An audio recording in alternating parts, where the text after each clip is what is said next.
Hello.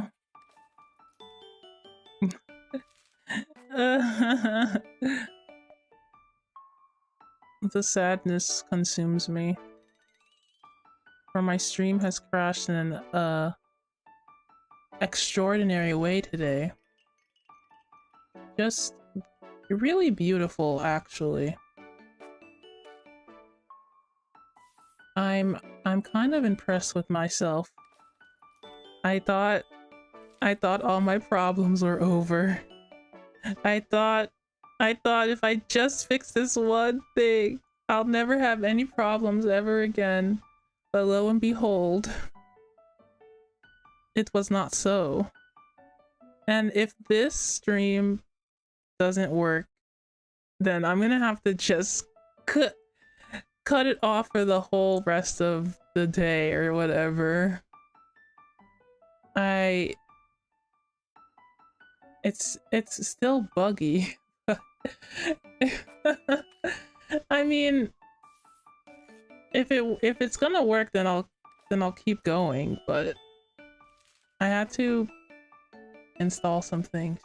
Live maintenance, it's fun, it's good, I'm fine, it's great.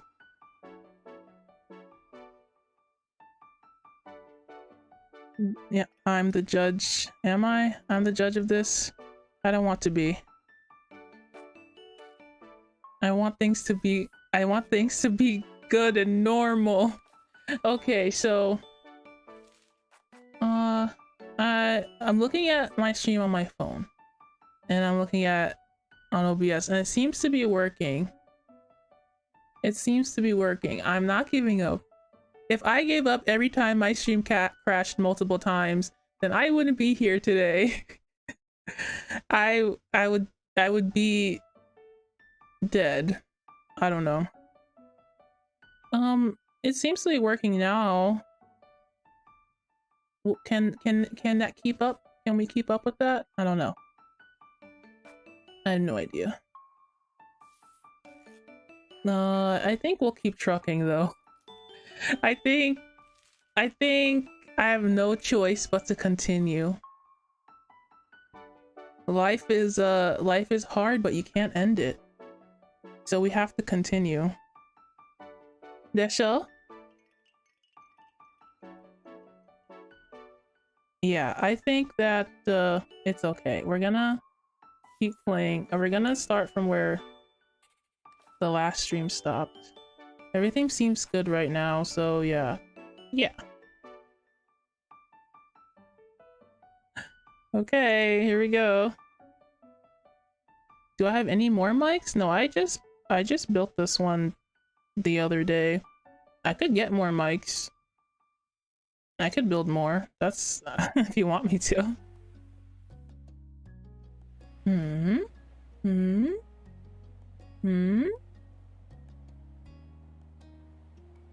Is it running? Is everything working? Ah da da. Man, I think we're entering a new meta, a new, even more unlucky stream meta. Because if I fix a problem, it's going to just turn into a different problem, and that's pretty interesting. You know, life is very interesting like that. Overcoming one hurdle only puts a higher hurdle in front of you. Okay, we'll do this. What's the next microphone I should make, Nightland? Tell me. Okay. A donut ring light? That is so cool. That's actually, you're so genius. We said that we are gonna call him, and that hopefully he can pick up the phone when we get there. With that, dinner finally came to an end. This was a long dinner, guys. This was a dinner spanning like 3 different streams. Insane. The awkwardness. It destroyed my stream. Mr. Holden stood up from the table and began collecting empty plates. Cole was asking to help out, which he did with little fuss.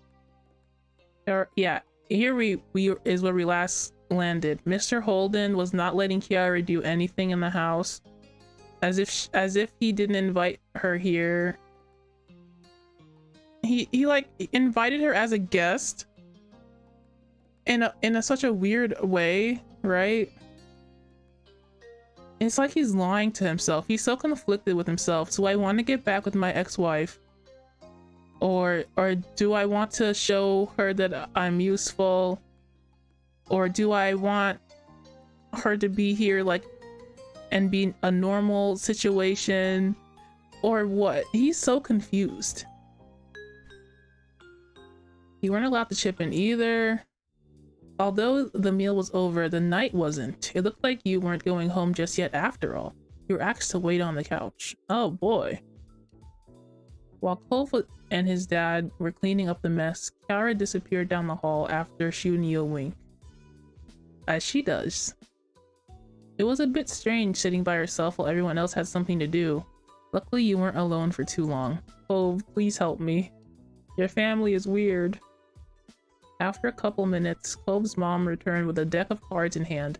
She strolled into the room confidently while shuffling. We're gonna play cards? Ugh, no. So, who's up for a few rounds? Clove and his dad looked over his shoulder at the question. They were mutually intrigued by the cards in their hands. Do you remember the Pusheen Donnie? Do that one. Do you want? I can put Pusheen Donnie on my desk if you want me to. I don't know if I can turn it into a mic, but I can definitely put it on my desk. She beamed at their expressions and stepped further into the living room.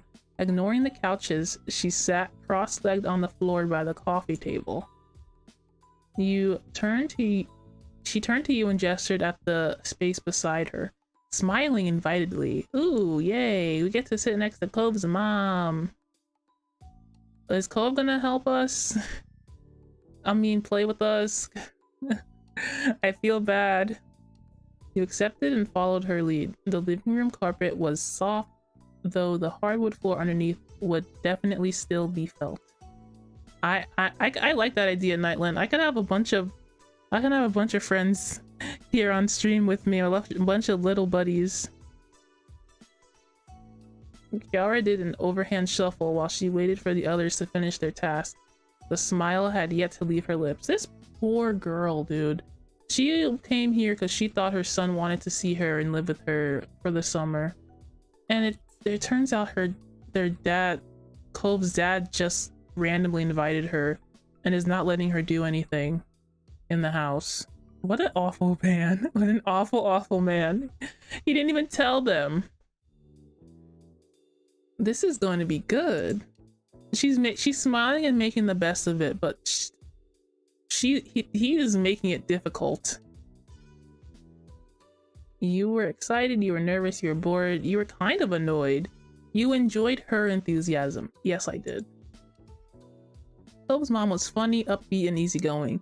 You leaned closer to watch her expertly shuffle the cards. It didn't take much longer for Cove and his dad to wrap things enough to call it good. Clove's dad appeared first, followed closely by Clove. Mr. Holden rubbed his hands together in anticipation. Get this man's away from me. Get this man's. Come get your man, somebody. I don't like him. I should have. He's super sketch. All right, I'm ready. He's got emotional baggage. And he's putting a smile on his face to hide it. It's creepy. As he took a seat across from you on the floor, you noticed that Clove hadn't joined them. Why would Clove want to join us? Seriously. This sucks. He went straight down the hall and sat without a word. You stared on confusion as he disappeared through his bedroom door. Can I go with Clove? I would like to be with Kara, but I don't want to be with Clove's dad, and I'd rather just leave completely. Like, you're not my parents. What do you guys want? Do you guys ever like talk to other people's parents when you were a kid, like just one-on-one like this? This is very awkward. Clove's parents didn't look concerned at the stunt. Kara nonchalantly split the deck of cards in two and rifled the halves together while offering an explanation of sorts. Clove doesn't keep his wallet with him when he's at home. He puts it away. Okay, I didn't ask, but okay. Huh? Yeah, exactly. Like, what? Oh, Clove, you're back. Clove quickly returned to the living room, a black wallet in his hand. He took a place at the foot of the table with the rest of you. Why did you get your wallet? You blinked as Clove unzipped his wallet. What? What's happening? You use real money to play card games with the family? While you sat there, your hands idle on your lap, the three shot looks at one another and size each other up. That's right, $5 per round per person. Winner takes all. Oh, guys, I don't know if I can handle this anymore. What do you mean? What are you talking about? What do you mean use real money with your son? To play a game? This is... I don't know what to do about this. I don't have... You guys want me to give you money for this game? You want me to gamble? What? These guys are the worst parents I've ever seen in a video game. In a dating game, I mean. Just a dating game, though. There's lots of worse parents, but this is too much for me. Go big or go home. No! Oh, are you planning on kicking Donnie to the curb? Or do you intend on donating to the Guest of Honor's pot, Mr. High Roller? Guys, I told you this game was weird and dramatic. This is too much. Mr. Holden narrowed his eyes and leaned back against the side of the couch, completely at ease. Y'all are the worst. If Donnie wants to play, I'll fund their way in. Don't you worry about that.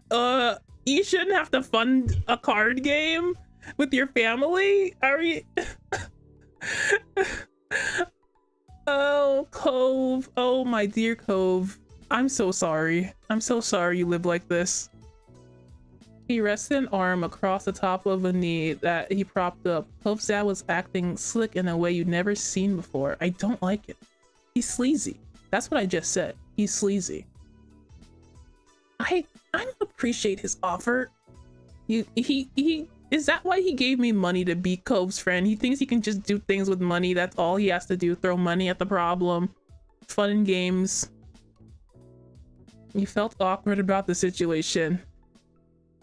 Yeah, I felt awkward about the situation. I'd say that. If you'd known about this beforehand, you could have grabbed some money stashed away or done something to prepare for this. I gotta run. Guys, this was really fun, but I got dinner at home or something. I got second dinner. I gotta get out of here. I can't leave Cole here with this nonsense. You can let me pay for Donnie. They're my friend. Wow. Mr. Holden grinned with a chuckle. This is so... This is so weird. I can't do this. All right, bud, I concede. You're too polite for me. God, please stop. How should I feel about this? Should I just go with it? It's so weird, guys. Well, you've got your ticket. Interested in throwing in? Okay. We're gonna chill out. This is normal for them. You know, we all have different types of family dynamics, right? You glanced around. This seemed like serious business. In response to your consideration, Kara softened her competitive smile. Are we gonna play freaking blackjack or something? What are you doing to this poor child? Don't worry too much. We'll probably just do some rounds of Goldfish tonight. No biggie. What, do you usually play poker? Don't go light just for me. What do you think? I'm not gonna watch. I don't want to. He paid for me. Like, I feel like I stepped into a casino and this but I'm actually just at someone's house. Okay, I mean, why not? This is game, isn't it? I'll play the game. I'd love to play. So fun. Yeah, hee. Mr. Holden gave you a big thumbs up while Clove nodded firmly back. How do you be good at Goldfish? I'll be decent. Sometimes you won, sometimes you lost. You'd like to think you weren't bad at it though. No mix Cove more like his dad paying for you to do it all for you. Yeah, Cove acts like his dad's sometimes, not like. I remember in the first episode of this series, or maybe the second, I don't know, but we went to the park. No, we went to the beach boardwalk, and his dad was like, you got to pay for Donnie, stuff like that. So he definitely learned this from his dad. This is not really the best way to teach a lesson, I feel. Just imagining a child going to the room, grabbing their wallet, pulling out money just to play a game with their family. Come on. That's just so sad. Like, imagine like a 5-year-old or something doing that. I'm saddened for him. Fantastic. Yeah, fantastic. We'll play for however long everyone wants to keep going, or until people start running out of cash, but we're still refusing to quit while they're behind. Dad is a bad influence, but it's not like the mom is any different right now. She's definitely wants to do this too. They're both awful. The dad more so, but the mom is not being very responsible right now. Speaking for yourself, I see. With a laugh, Karen nudged you using an elbow, then motioned towards the other two with her chin. Like he thinks that this is, Cole thinks this is totally normal. That this is how he hangs out with his family. This is a good time for him. Don't be fooled by their soft faces. These boys are sharks. All right. In reaction to her words, Mr. Holden smirked, and Cove's eyebrows became more angled. Are we getting I should not have played. This is getting serious. Kiara's phrasing made you think back to when you were young, specifically of when Mr. Holden's favorite shark pants that he had used to wear all the time. Oh yeah, this man used to wear shark pants. Perhaps they had been a fit for him in ways you didn't know of. I don't like this man. I hate him so much. He's so pretty, and yet I dislike him. It's such a dichotomy. You could feel the tension in the air. Cove and his parents glued their eyes to one another, then all placed $5 bills in an empty space in front of them. This is so sad, guys. Cove dropped an extra one for you. Oh, what a gentleman. Giving you a tiny smile after he did. He's teaching him that he can just pay for affection. I don't like that. Once this was done, Kiara began dealing out cards to everyone. It was time to begin. The first round came and went quickly, with the group getting into the groove of things. You won right away, which meant you had money to keep playing the second round. You're a natural. They're letting me win. I can see it. They're trying to get a big pile together to steal it away from me. Why are they such gamblers? Nicely done. You better keep those wits about you for the next round though. As the night went on, so did the games. Mr. Holden would jokingly shake his fist whenever someone other than him got a pair. Jokingly, sure, whatever, jokingly. That was a big joke. It was so funny, Mr. Holden.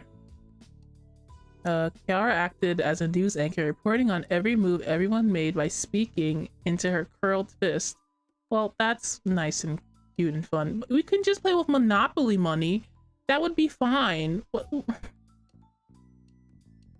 I guess you can't get serious without real money, but like, come on, guys. Are you sure? Cove was still of a few words, but now it was because he was focused on the game instead of being overcome with awkwardness. Most of the time, you even spotted a smile on lips. Don't they look so evil right now? They're just like an evil family. What is this? I put my game face on. Now I can be part of this competitive scene. You won quite a few games to your delight. You had a hefty money pile on the side of the table. Ha ha ha ha. Look at me. You must regret paying Donnie's way in now, huh? No way. Okay. Though Donnie might be beating me, but they're also beating you two. Cove turned towards you and smiled, looking pleased at your ability to match his mom and dad. Oh god, don't do that. You grinned at him, touched by his speedy comeback. It became clear that where the money went in the moment didn't really matter. They ended up giving it back to one another in other ways, and not just through more rounds of cards. You sat back looking over the scene, a tiny smile grew on your face. Cove's family was pretty cool, you thought. I didn't think that. I thought they're messed up. I thought they were weird. This is not cool. Gambling is not cool.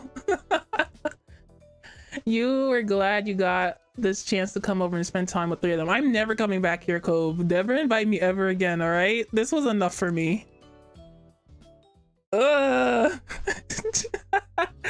It's over, just like that. The next part is called Road Trip, and I am so happy to get out of that room. That was so weird. This game can really make it weird. I love it. It really knows exactly where the boundaries are and how to slightly whittle you in.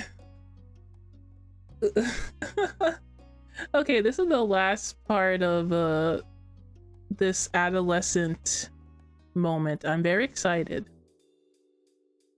I'm really hoping. What am I hoping to do? Road trip? Road trip with Cove? That sounds interesting.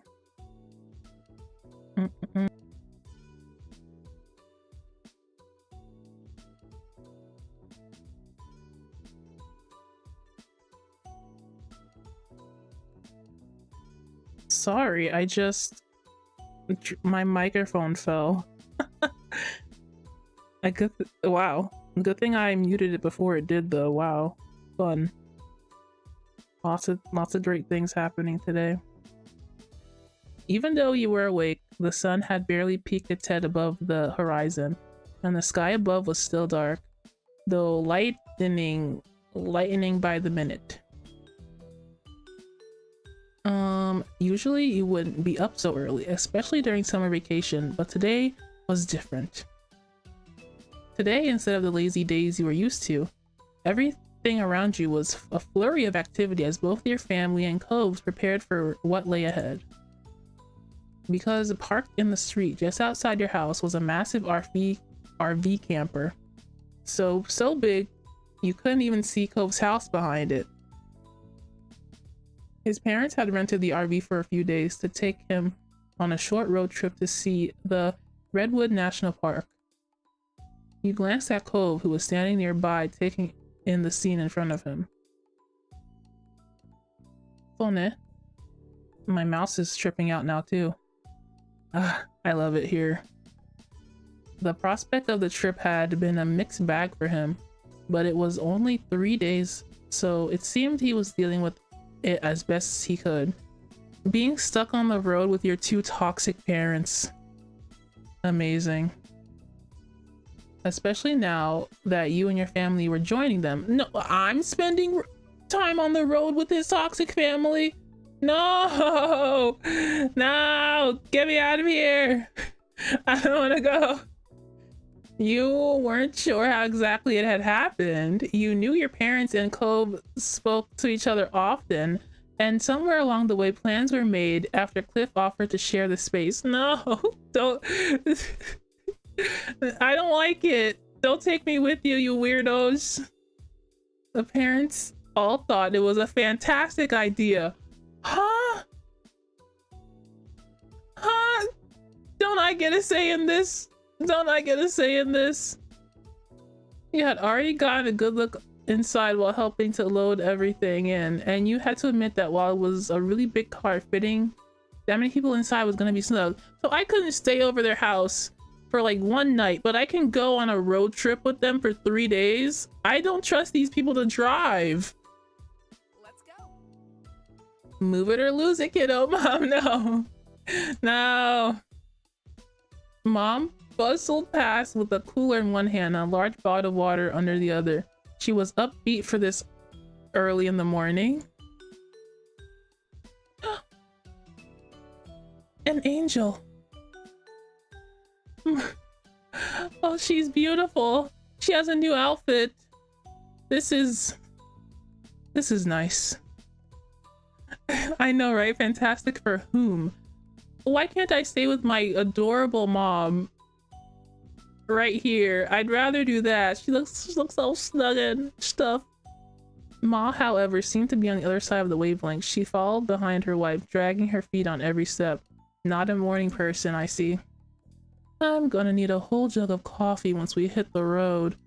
Oh, they're coming with us. Oh, okay. Okay, they are coming with us. I thought that they weren't. I was so scared. Stranger danger.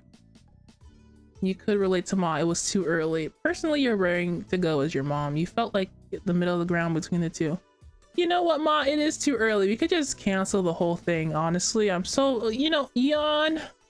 I'm so tired. Oh, sleepy. So sleepy. I can't be bothered to go today. You yawned and rubbed your eyes, still sleepy from the early morning wake-up call. The air outside was still damp from dew, and that helped make you a bit more alert. And then, at the end of the chain, came your sister. She had a bone to pick before the trip officially started. Her rattling off critiques added some level of normalcy to everything new going on. At least Elizabeth can experience this with me. I don't get why I can't sleep in the bed tonight. Donnie's the youngest, and I'll never fall asleep on that loft. We're trying to make things fair for everyone. If you want to play the older card, you should be offering to take the loft both nights. It's important for big siblings to make sacrifices for the younger ones. Yeah! You said it, Ma!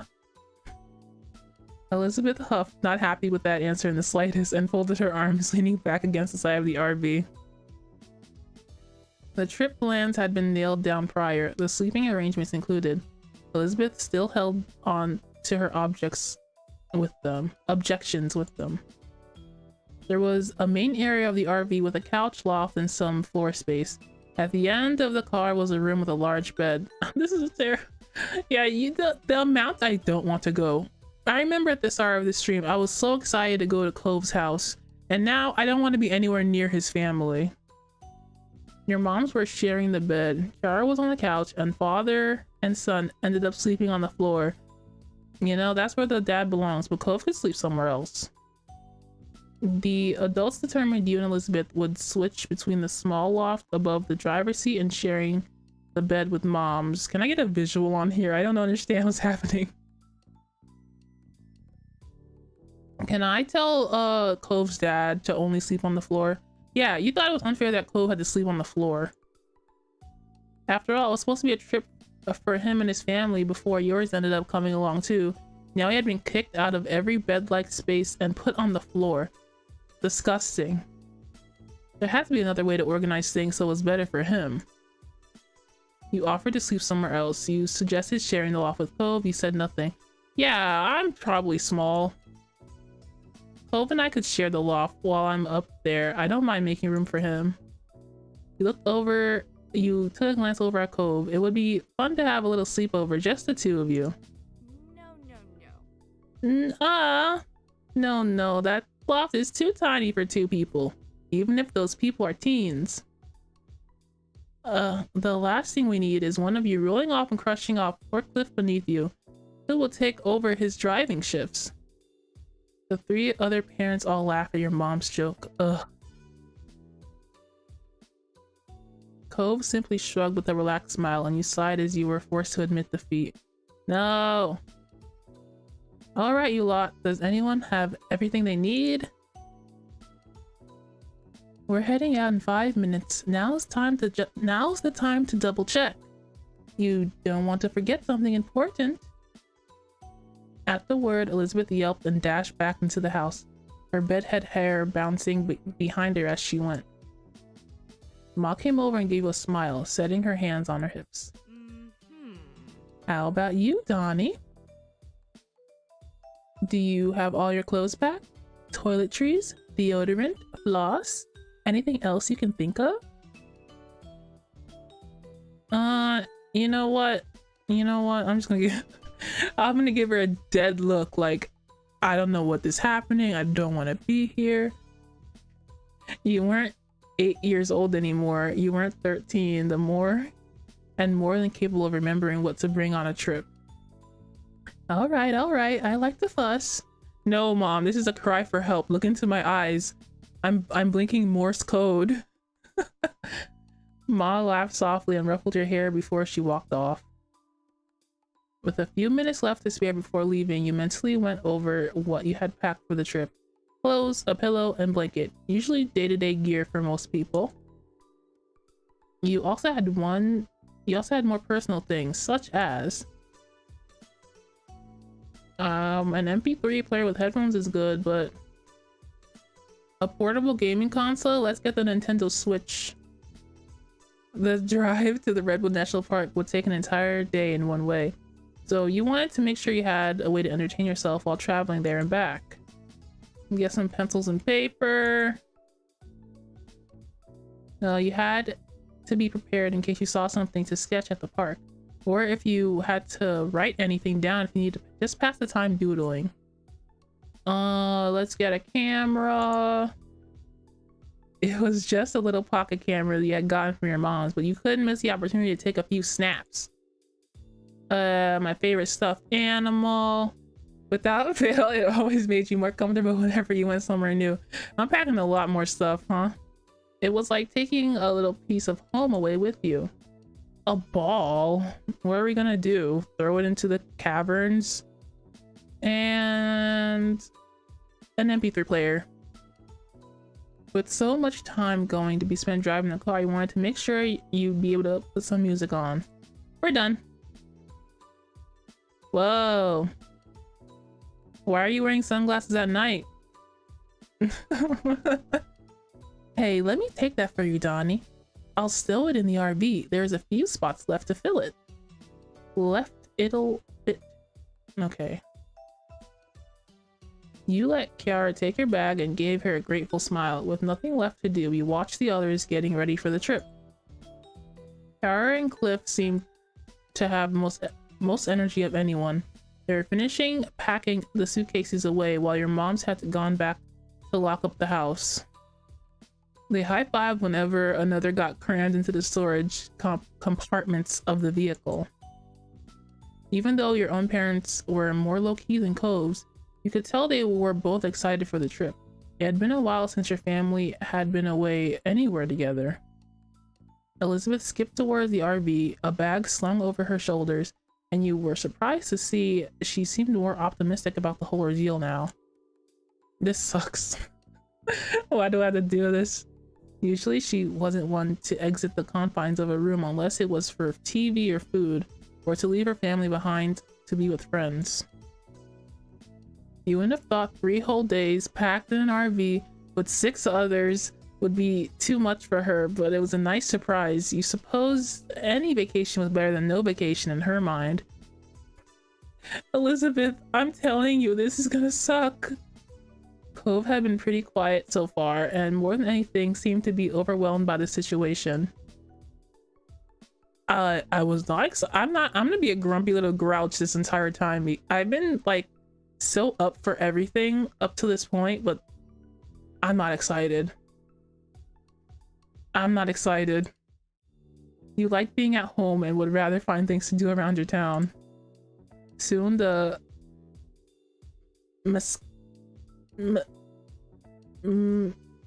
I know how to say this.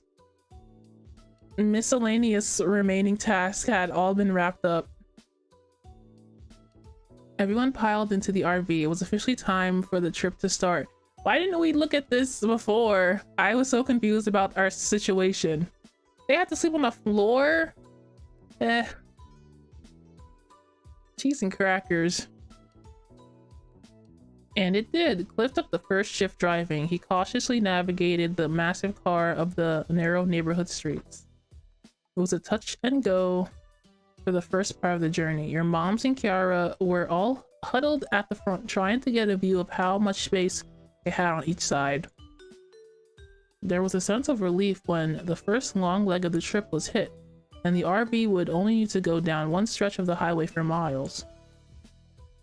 The mom group cleared out of the driver's area, leaving Cove's dad to it, taking more comfortable seats around the main cabin. You felt like you could finally relax now too. The time slipped by as morning faded away. The only experience I have going on long trips like this is on a bus, and it sucked. As buses are not good. It's just long and boring, and worse than a plane because it takes so long, and you have to like stop and turn, and nah, I don't like road trips. I don't think I would like it even if I was in an RV, which I've never been in an RV. I don't really do the whole camping thing either. I like my technologicalies. Before you realized it, the engine of the RV came to a stop, but only halted for a few moments as Cliff climbed out from the driver's seat and Mom took over. Mom was sitting shotgun, giving Mom a quick tutorial on the controls, as it was her first time driving anything this large. Cliff groaned as he headed toward the rest of you, stretching his arms above his head and loosening up his muscles. Shoot, go away. We're making good progress. Yeah, maybe you should take a nap in the back for a while. That was a long haul you just did, and I know you're on less sleep than usual. Cliff waved a hand, that trademark grin of his slipping into place. I don't sleep. I still got a few miles in the old tank. Oh, I hate him. He flexed an arm, showing off his muscles. To drive the point. I really grew to resent this man, huh? I was just confused by him. He's kind of weird. He's kind of cool, okay? He's trying to have a good home for his son. But now it's just weird. He's made it weird and I hate him for it. He flexed his arm, showing off his muscles to drive the point about how resilient he was. Home? Yeah, and Kiara rolled her eyes in amusement. Dad, everyone has to sleep. Cove shook his head at the tough guy act, though Cliff simply chuckled and ruffled his son's hair. So? Why does Cove's dad look more like Elizabeth than we do? Are you going to be driving again anytime soon, Mr. Holden? I want to know so I can prepare. Did anyone pack some rope? I might need it. There's no seatbelts up here. Elizabeth called down from where she was lounging in the loft above the driving compartment. What, you mean there's no seatbelts? Oh my god. Could it get any worse? She was laying on her back, her hair falling over the side and swinging around as the RV started up again and took off on the road. Down the road? A bag of potato chips was balanced on Elizabeth's stomach as she tossed a couple in her mouth right as Cliff held a hand to his chest, pretending to be offended by the remark. Kiara laughed lightheartedly. Lucky for all of us, we have enough adults to cover the shifts today. He won't be driving again until tomorrow. That means he's gonna be with us in the back? I don't want to get to know him. Yeah, yada. You stayed quiet. You shook your head at the ribbing. Phew, that's a relief. Just enough time to write up my last will and testament. We shouldn't gang up on the poor guy. It's not his driving I'm worried about. Yeah, let me just Not you too, Mr. Kolb's dad. I don't know how to tell you anymore how disliked you are. The rest of the group laughed while Cliff pouted and gave him an apologetic shrug. No, I didn't. I meant that. Mom then shouted back in her seat to join the conversation, a playful smile tilting her lips. Oh, I forgot my mom was here. I gotta behave. What I'm more worried about is this old monster getting us there and back again before falling apart. It looks as though it was built in the early 30s. Early 90s? I said 30s. Okay, I can read. It must be older than some of the occupants. That's just the aesthetic and of the decor. It's not that old, I think. Did you ask what year the model was before you rented it? Kira wrinkled her nose in thought. Hey. Of course not. Yes, I did. I just can't remember what the answer was. Cliff chuckled at her while the rest of you let out a collective sigh. Why are we hanging out with these irresponsible people? The RV lurched a little as it picked up speed, and you held onto the ladder of the loft to keep your balance. Oh my god. Cove's dad is not good at driving, is he? You felt something graze the top of your head before a weight settled on your black hair. You tilted your chin up carefully to look. You heard the rustling of the bag of chips and realized Elizabeth had rested the end of it on your head. She gestured to the opening, silently offering to share her snack. Is this the most characters in one scene that we've ever had so far? Because it feels like a lot. I mean, it can't be, right? There's gotta have been more. But it's because this space is so confined. I'm gonna take some chips. Why would I refuse food? That's not me. Reaching up, you scooped up some chips. After that, the weight of the packet left your scalp. You happily munched away as the conversation continued on and you got closer and closer to your destination. I want to get off this thing, please. The day flew by with the group of you chatting, playing games and passing the time together before finally arriving at the park and setting up for the night. Ma was closing the windows while everyone got ready for bed, saying goodnight to the others as she made her way to the back room. Ma is here? I thought she had stayed home. I guess just everybody's here. Just like Smash.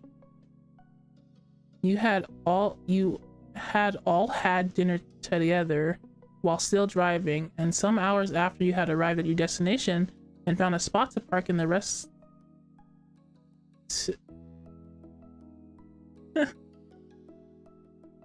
This is a very long sentence, isn't it? This is a very long and confusing sentence.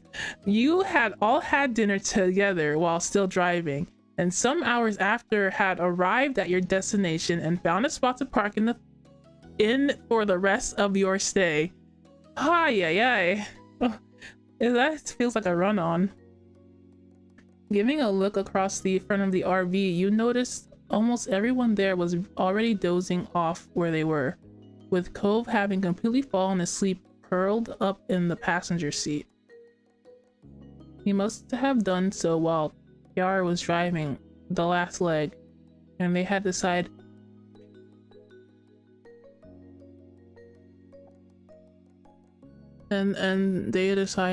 not to disturb him.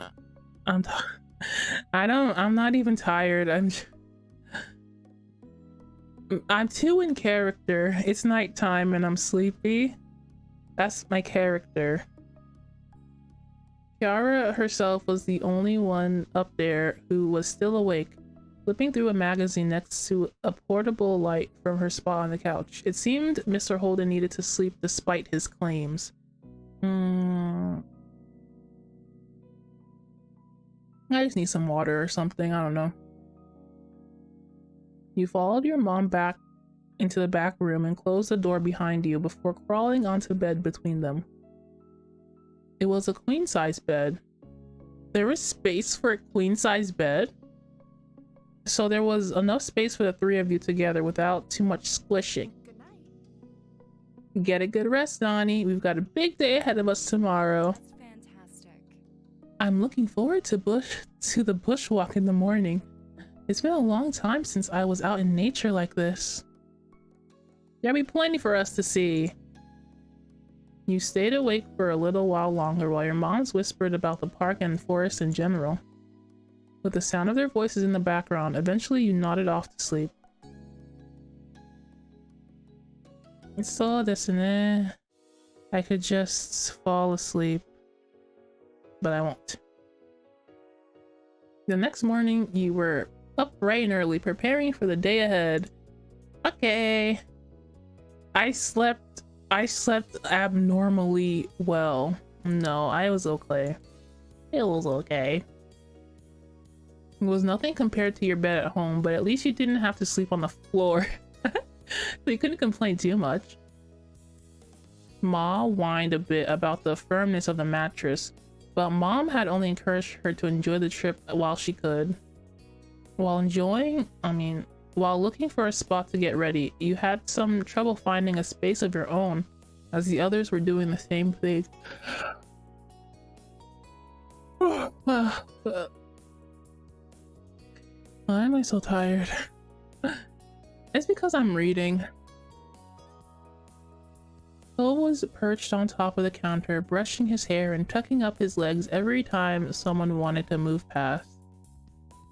The parents were checking, double checking, and triple checking that you had everything, to the point where you had stopped listening to them altogether. This is my first time looking at chat. How many pushins do you have? I'd have to count. I'll tell you. I'll count and tell you later. It didn't take much later until you all exited the RV in a bustle and headed into the Redwood National Park. Wow. Wowie wow. Cove had his head tilted upwards toward the canopy of trees, his eyes wide as he took in the massive trunks on either side of you. You knew that the redwood trees were considered the tallest trees on Earth, but you weren't prepared for exactly how huge they would be in person. They really made you think about your place on this Earth and in the universe in general, and you felt small. You felt so very small. Come on. Smile, you two! You spun just in time for Kiara to snap a picture of you and Cove together before she pointed her camera at Cliff, trying to get a shot despite his weak protest that she should just enjoy the moment. What are you, you're so old you don't want to take pictures? Your parents were walking behind the group a little, with Mom telling Ma some information she had read about the park in a brochure. I don't usually take pictures while I'm out. I'm also like, I'll just experience it, and if it's good enough, I'll remember it. And if I never want to, and if something bad happens, I'll never remember it, and it'll be in the recesses of my mind, and it's better that way. Ma listened happily while looking around and taking in the sights, every now and then asking a question or making a joke about something Mom had said. You smiled at them, thinking your mom must have read a lot of pamphlets to know so much about the park. Maybe you should just come and work here as a tour guide if you know so much about the place. Elizabeth teased, earning a squeeze on the nose from your mom. She seemed to be enjoying herself, but you thought that might just be because she was amused by everyone else's reactions. Though you were in awe of the redwood trees, you were fascinated by the sensations around you. You were in a good mood. You weren't as impressed as the others. You were embarrassed that the adults were being so touristy. Why would I be embarrassed about that specifically? I'm a fiend when I go out. I'm just the most embarrassing person to be around when I go out. I literally have no perception of other people around me, and so it's weird. It's just weird. I'm gonna look at the red trees. They were so cool. Surrounding you on either side, the enormous trees shot up in the sky, the sunlight peeking through their canopy and speckling the path in front of you. The sheer size of the redwood made you feel like a tiny ant hustling along through the forest. The adults had decided on some casual nature walks rather than any serious hiking, and you strolled along at your own pace, taking in the scenery. I remember being forced to take a hike in like a wooded park before. It was the worst day of my life. It was absolutely the worst. I hated every step, uphill, downhill, dirt, trees. All I could see was my feet. All I could see was my feet because I was looking down and being sad. I don't like the nature thing. I can look at it just fine in a car. We can drive by, stop a few times, and it'll be just as good. I don't have to put my feet in this dirt and step on an ant and swat away bugs, and I'm not a nature person. That's all I have to say. Uphill sucks indeed. God, it sucked. And when I complained, they were like, stop complaining, you know, as if I had done it before or something. It's about if I had the prior stamina to even continue, you know what I mean? They were just forcing me to walk. I felt like I was on death row. That is an experience I drudged up just now. That was a long time ago. God, never again. Elizabeth sped up a little, smirking at Cove as she fell into place between you two. And immediately you could tell by her expression she was going to say something taunting. I can't believe our families are actually on vacation together. She threw her arms out, speaking with genuine sense of bewilderment. I would have joked about something like this happening, but now I'm not sure I want to give them any more ideas. Cove smiled at her, even if it was a little awkwardly, and continued walking along. Just watch. Next year they'll be talking about their next new amazing idea. She put on a fake voice, deeper than her own. Okay. We should just sell both our houses and move in together. Think of how much we'd save on the mortgage. It was clear that Elizabeth was being sarcastic. Cove simply shook his head, not really bothered by her. You suppose he was used to it by this point. I forgot how Cove was around other people like this. He's just, especially Elizabeth, he's just like, ugh. But seriously, they're really to act like we're a single family just because we live across the street from each other. Elizabeth gave you and Cove a look, her eyes glinting with mischief as she leered at you. Yeah. Maybe one day we will be related, legally anyway.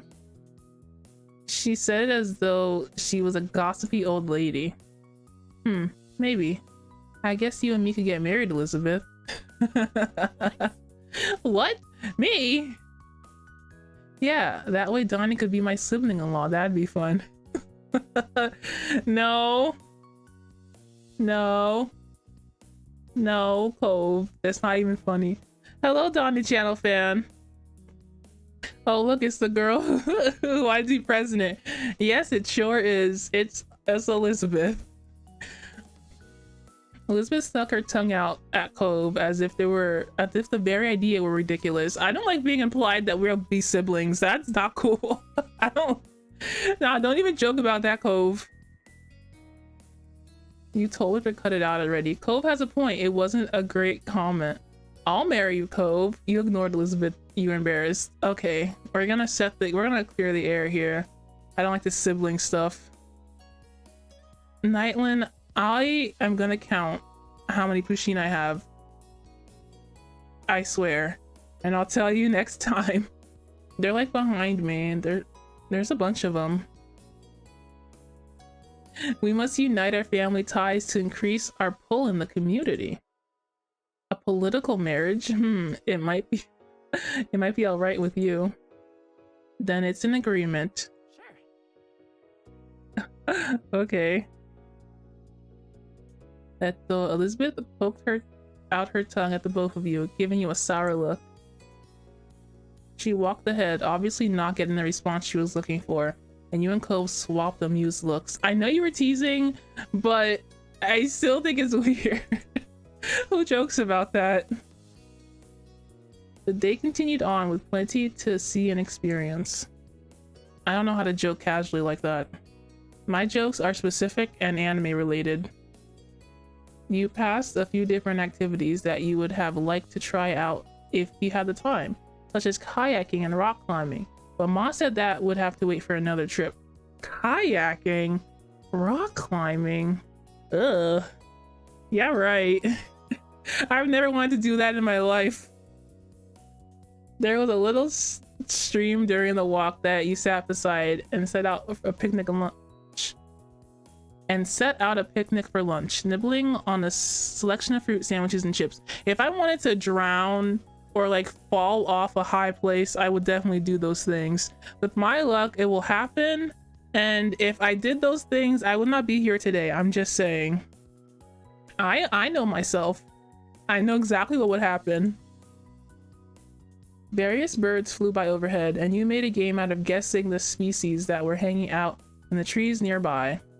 You even managed to get a couple of them right, including the kingfisher that grabbed half of Cliff's sandwich. Ha! Ha ha ha! Bad things happen to bad people. Wait a second.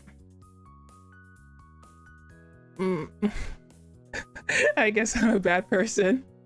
I don't deny that. You were glad you got to do this in the end. You were disappointed to only have a one day in the park. You thought the long trip wasn't worth the one day here. Yeah, that's exactly how I feel. You had more fun hanging out in the RV. You hadn't had a good time with this trip. Well, I didn't have a terrible time. I just didn't have a good time. And it wasn't worth it. At all. What you saw today was only a fraction of what the park offered, and you wondered why Cole's parents hadn't planned a longer trip. It's because they are irresponsible and are bad parents.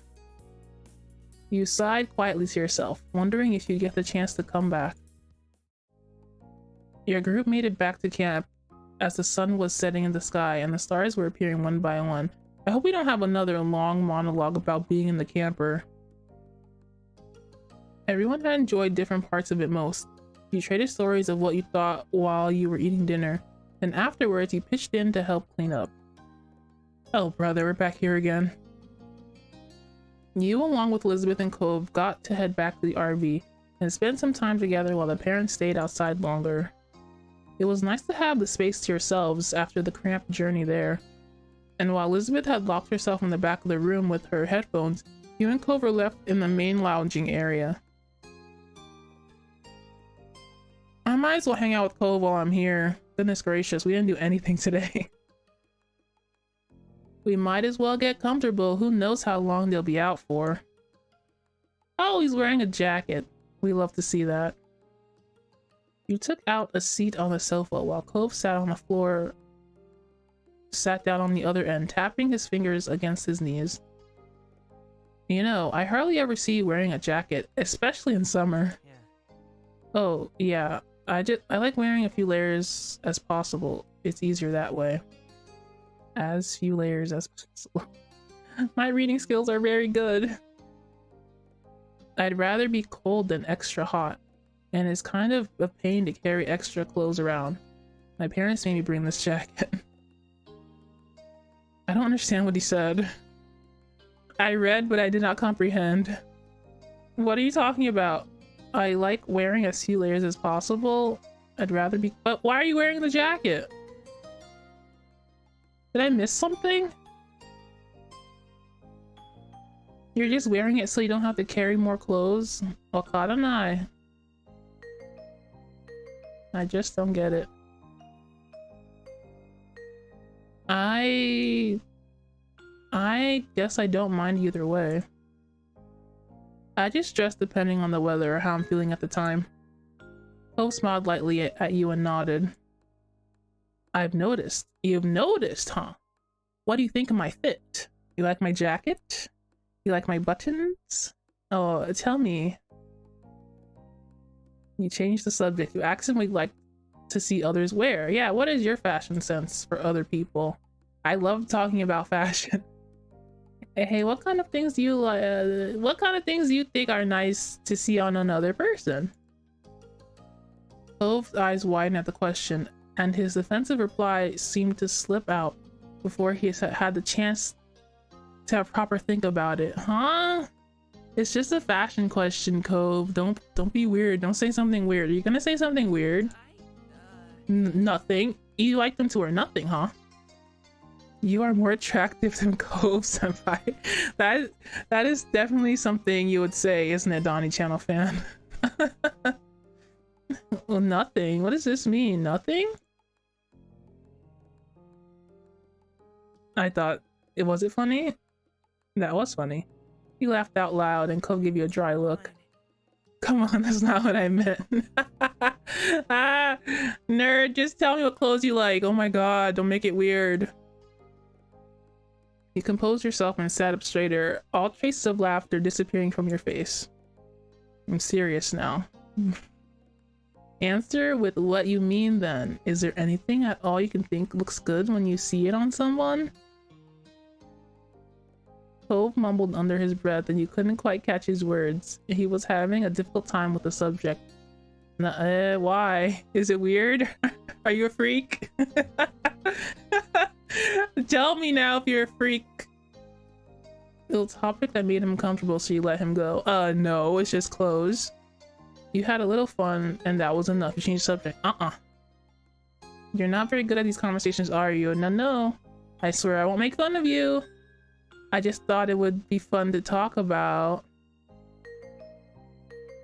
I swear I won't make fun of you unless you're a nasty little freak, Cove. If you say something weird, I will make fun of you, but other than that, I won't. That's not really it. Cove seemed pretty grumpy about your statement, but you weren't ready to give up so easily. Okay. I think this means I gotta wind back. I just thought it'd be fun to talk about, Cove. You hadn't intended for this to sour the mood. No, this sucks. There's no good answer. Maid outfit? Yeah, he's about to say he made outfit, isn't he? He's about to say it. I like it when other people wear maid outfits.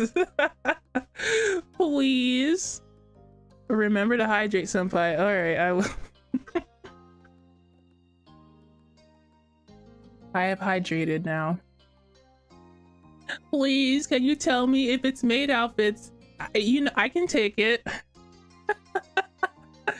Cove sighed and looked down at his lap where he was fidgeting with his hands, still reluctant to give an answer. I don't know. He knows. He knows exactly. He made an unimpressed sound over how this was going. Are you sure, buddy? Fine. I guess I kind of like ankle bracelets. I knew it. You're a weird little freak. You like feet. Okay. I said I wouldn't laugh at him. I can't help it. I can't help it. I can't. That's funny. I like ankle bracelets. That is some funny stuff, brother. Ankle bracelets. Yeah, everyone. This is the best ever. Yeah, everyone can wear a pretty bracelet. Wrist ones are cool too, but they're pretty normal. Man said I like feet. End of sentence. There's something fun or flirty about ankle bracelets. Ah! Cove! I knew you were gonna say something weird. It's more special or something. I don't know how to explain it. I don't know how to explain that either, Cove. You're not, you like what you like, I guess. Cove brushed his knuckles against his cheek awkwardly, seeming unsure where to go from here. Does that count as clothes though? I wasn't asking him exactly. He said ankle bracelets. Why? I asked you what kind of shirt do you like? Like an edgier shirt or like a normal shirt or like a color? I didn't ask you all that, Cove. This is something very revealing he just told me.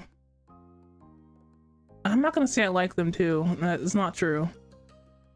I mean, it's not like I dislike ankle bracelets. I just never like would never come to my. Wait a second. So you think they're sexy?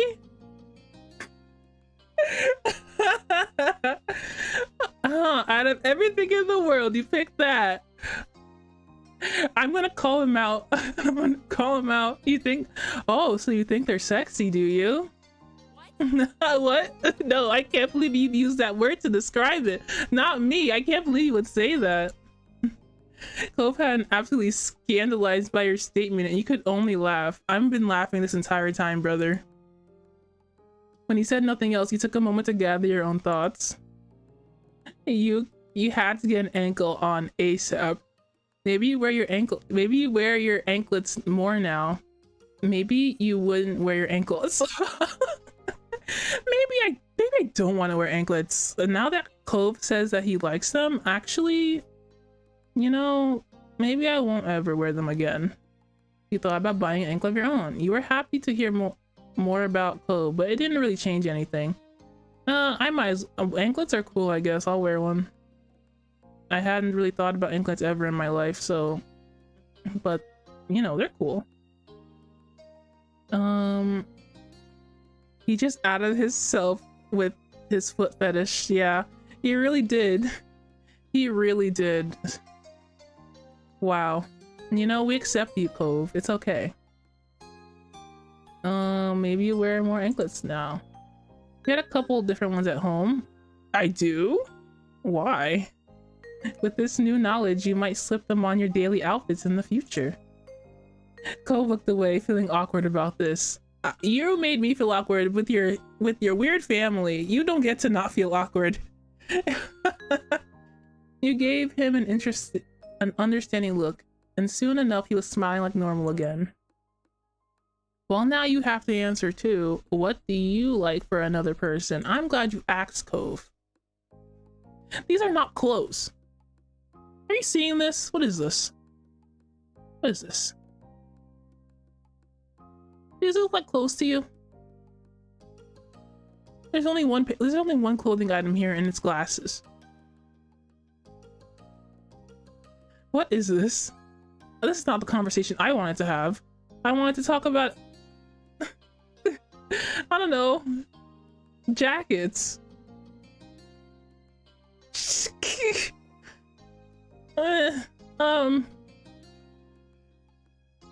Now I have to out myself out, huh? I have to out myself now that he outed himself out.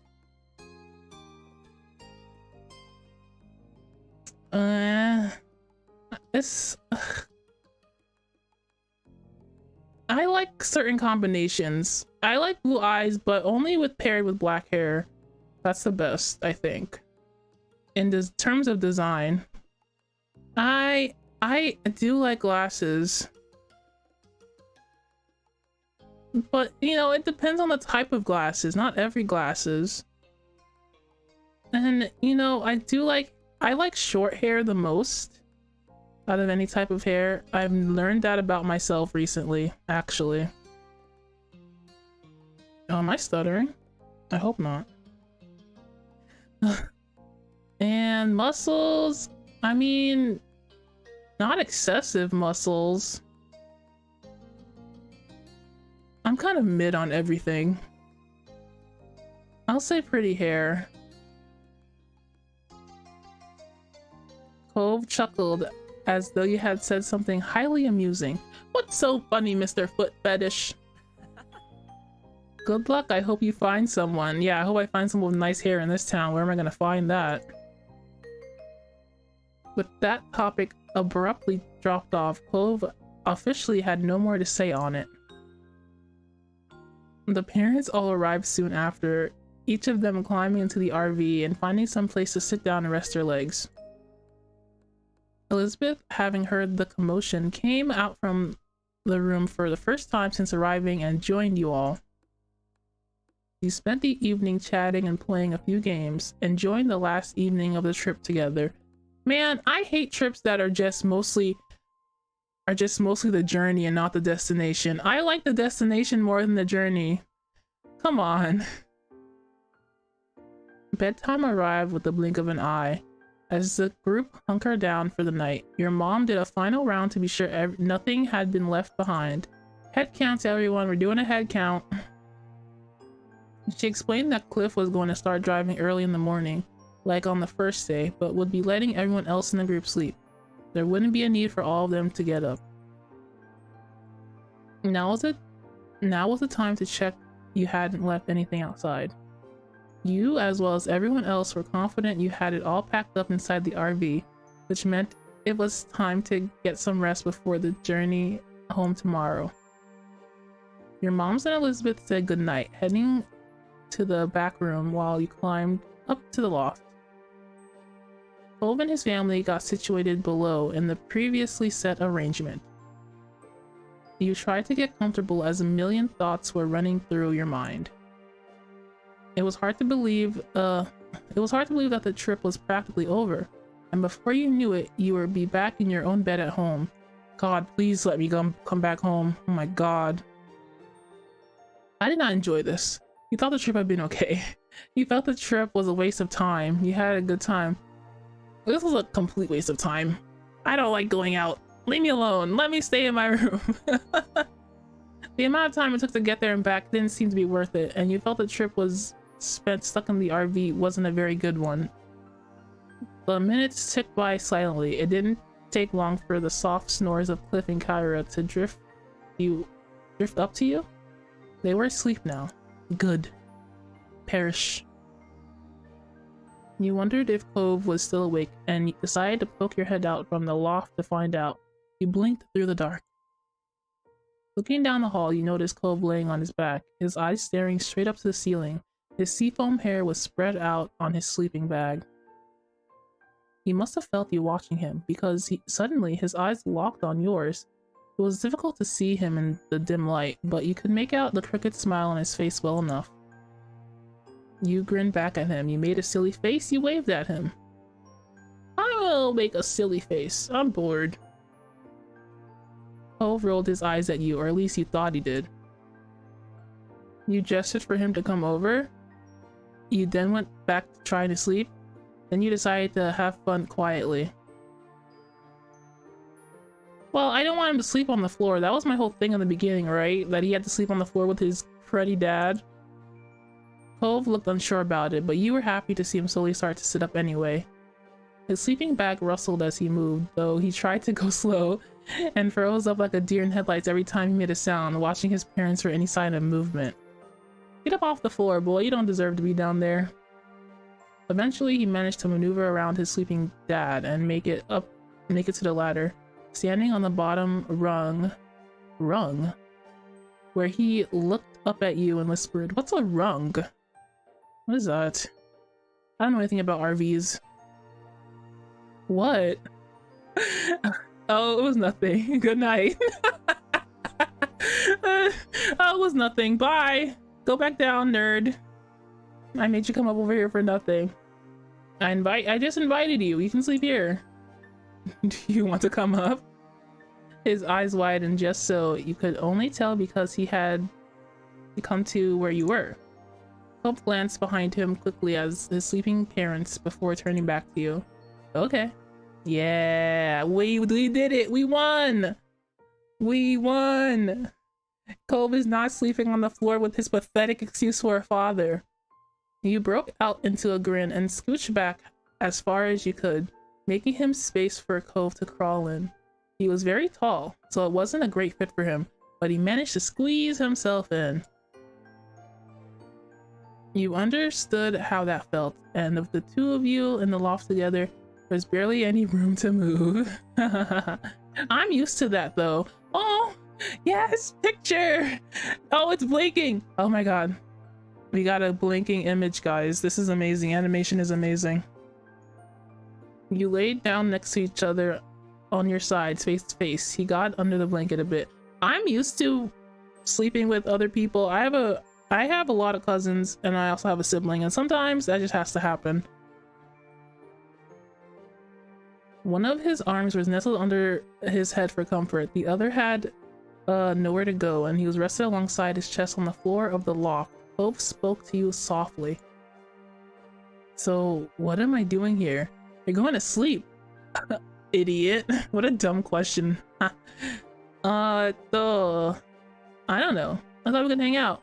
You can sleep here instead of the floor. That was my intention. Exactly. You can sleep here instead of the floor. Also, unfortunately, I don't know many people that don't snore. A lot of people snore, and I don't.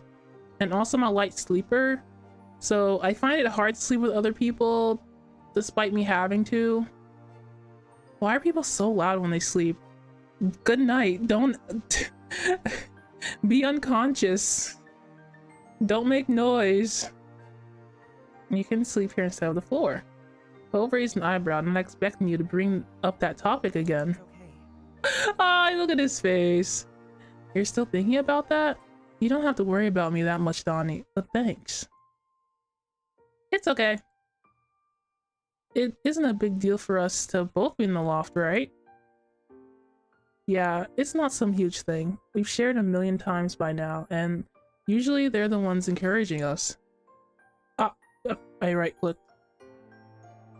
Cove gestured in the direction of the parents, and you nodded in agreement. They had always tried to put you and Cove together ever since you were little. I wonder how much trouble we'll be in if we get caught. What are they gonna do? Spank us?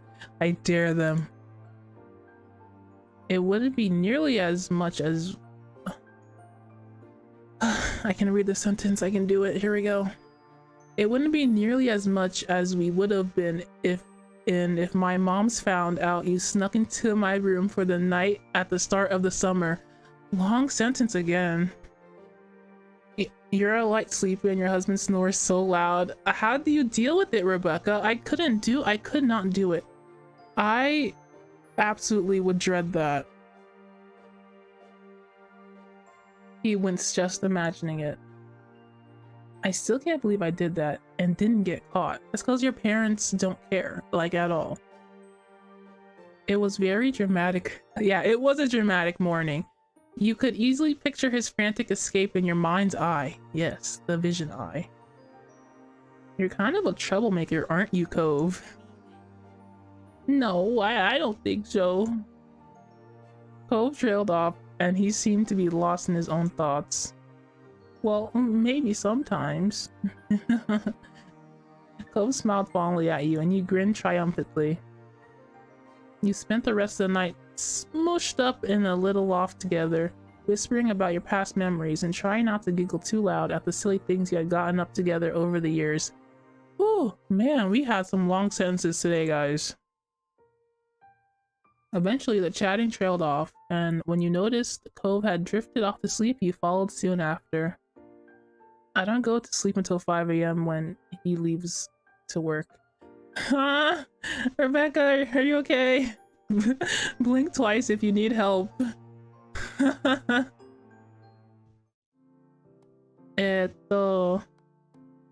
When you woke up next morning, it was to the rumble of the RV as it traveled the long journey home. You noticed quickly that you weren't as warm as you had been during the night, and when you checked next to you, Cove was gone. Cove! Blinking sleepily, you peeked over the edge of the loft to find out where he had gone. Maybe he had snuck back to a spot on the floor during the night. He better not have. He better not have. I risked a lot for that. However, you soon noticed him sitting on the couch quietly, talking quietly with his mom. He had his head hung in embarrassment. And don't worry, you're found out, huh? Your movement gave you away, and Kara suddenly looked up at you and caught your eye.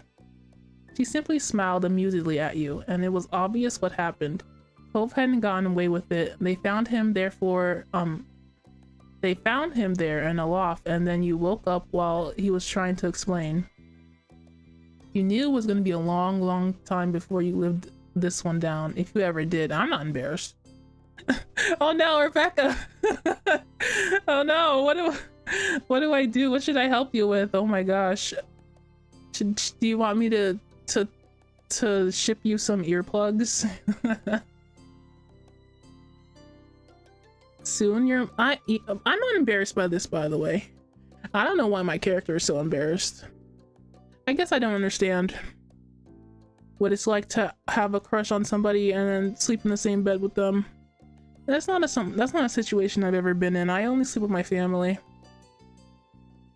Soon your moms and Elizabeth emerged from their room, dressed and ready for the day of travel.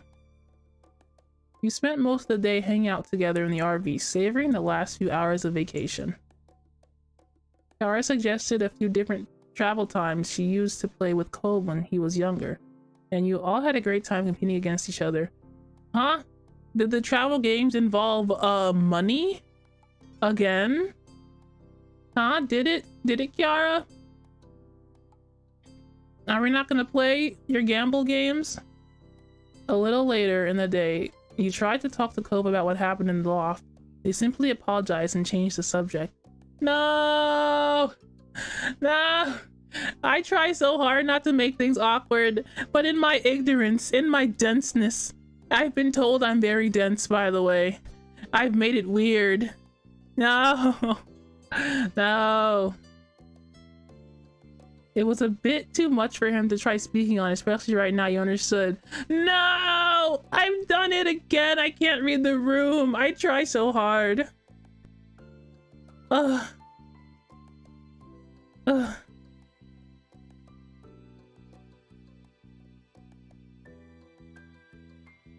Our friends can hear him on my mic in a different room. Yeah, my brother too. I had to really bump up the mic settings to get rid of the sound of him snoring so very loudly. Sleep is difficult for me. Oh, it's sometimes difficult for me. It's on and off. I'll do anything to escape this situation right now that I've created for myself. Now I've made Cove uncomfortable. My boundaries, they're too loose. When the RV finally pulled onto your street, it was well into the night, and you were looking forward to crawling into your own bed after the last few days away. Everyone else must be feeling the same, because it was mutually agreed that unpacking and cleaning the RV would wait until morning. Once home again, you went straight up to your room and dropped onto your bed, shoes and all. Mood. You were happy to be in your own bed. Yeah, I was. Yeah, that's it. I'm done. I made things awkward. I didn't like the trip. I didn't like travel. I got Cove in trouble, and I don't even know what was said. And now it was going so okay. It was going fine. I made it worse. You stretched out with a smile on your face, enjoying having the space all to yourself. With those last few thoughts drifting through your mind, it wasn't long before you dozed off to sleep. Tomorrow would go on like normal. Ooh. And then the summer ended. Okay, we're gonna have one more story, I think. Because when the summer ends, there's one more story right before we have to go back to school. Oh man, guys. Cheese and crackers. This was a lot. Dinner and the road trip, the end was a lot, but the dinner was the dinner was wild. I thought it would be a little bit awkward, but I didn't expect it to be like a toxic and problematic. I don't know. Yeah, I'll move on to the next step. Wait.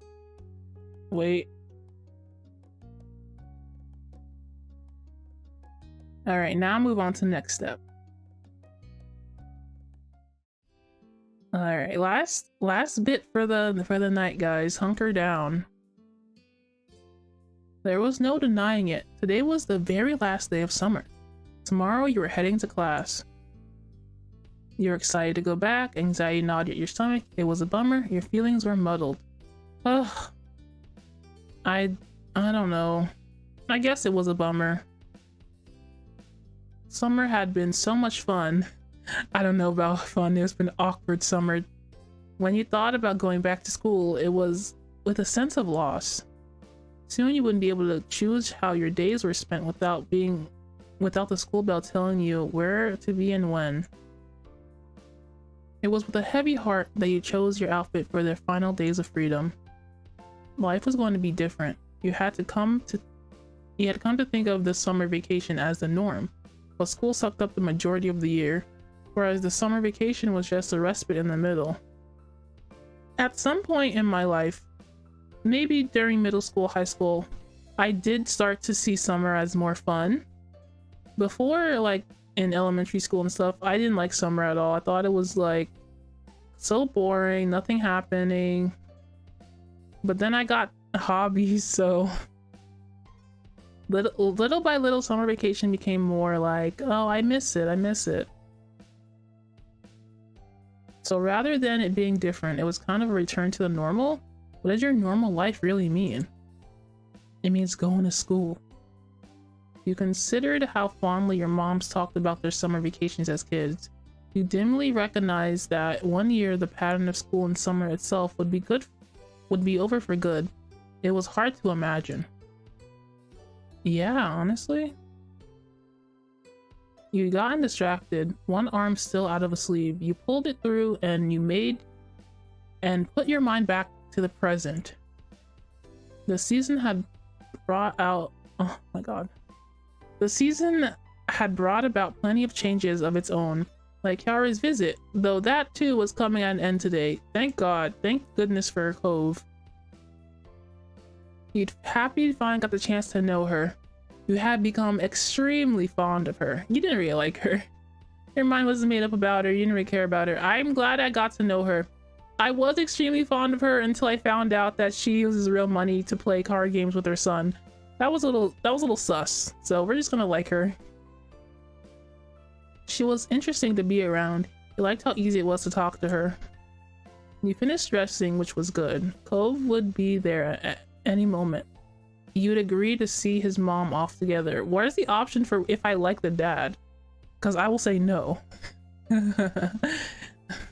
Officially, the plan was that he would come over to bring you around to his house, and she was ready to set off, but you both knew that you'd be hanging out for at least a little while beforehand. Kyra's visit had troubled Cove when it first happened. It had been a sudden change, thanks to Mr. Holden's infamous tendency to surprise people.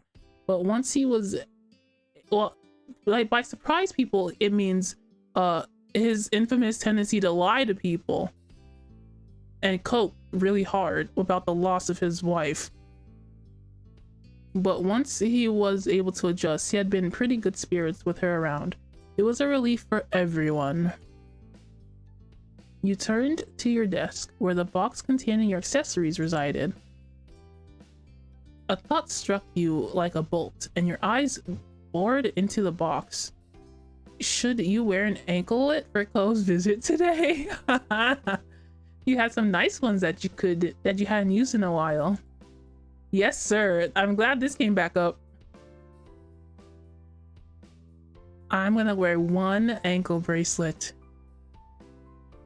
I wonder if he'll notice it. This is fun. As you threaded the hoop through the clasp, you had to wonder if Cove would spot what you'd done, and how'd he react if you did. A cheeky grin grew on your face. I need like water or something. My reading is degenerating.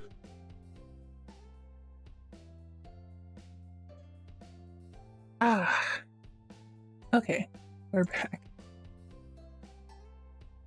The next thought that crossed your mind was, it would only be polite to get the door for Cove. You went downstairs to wait. You couldn't wait to see Cove. You went downstairs to meet him when he arrived. Cove knew your house well enough. You could lounge in your room to wait for him. How rude. Should I open the door for him, or should I just wait downstairs to meet him?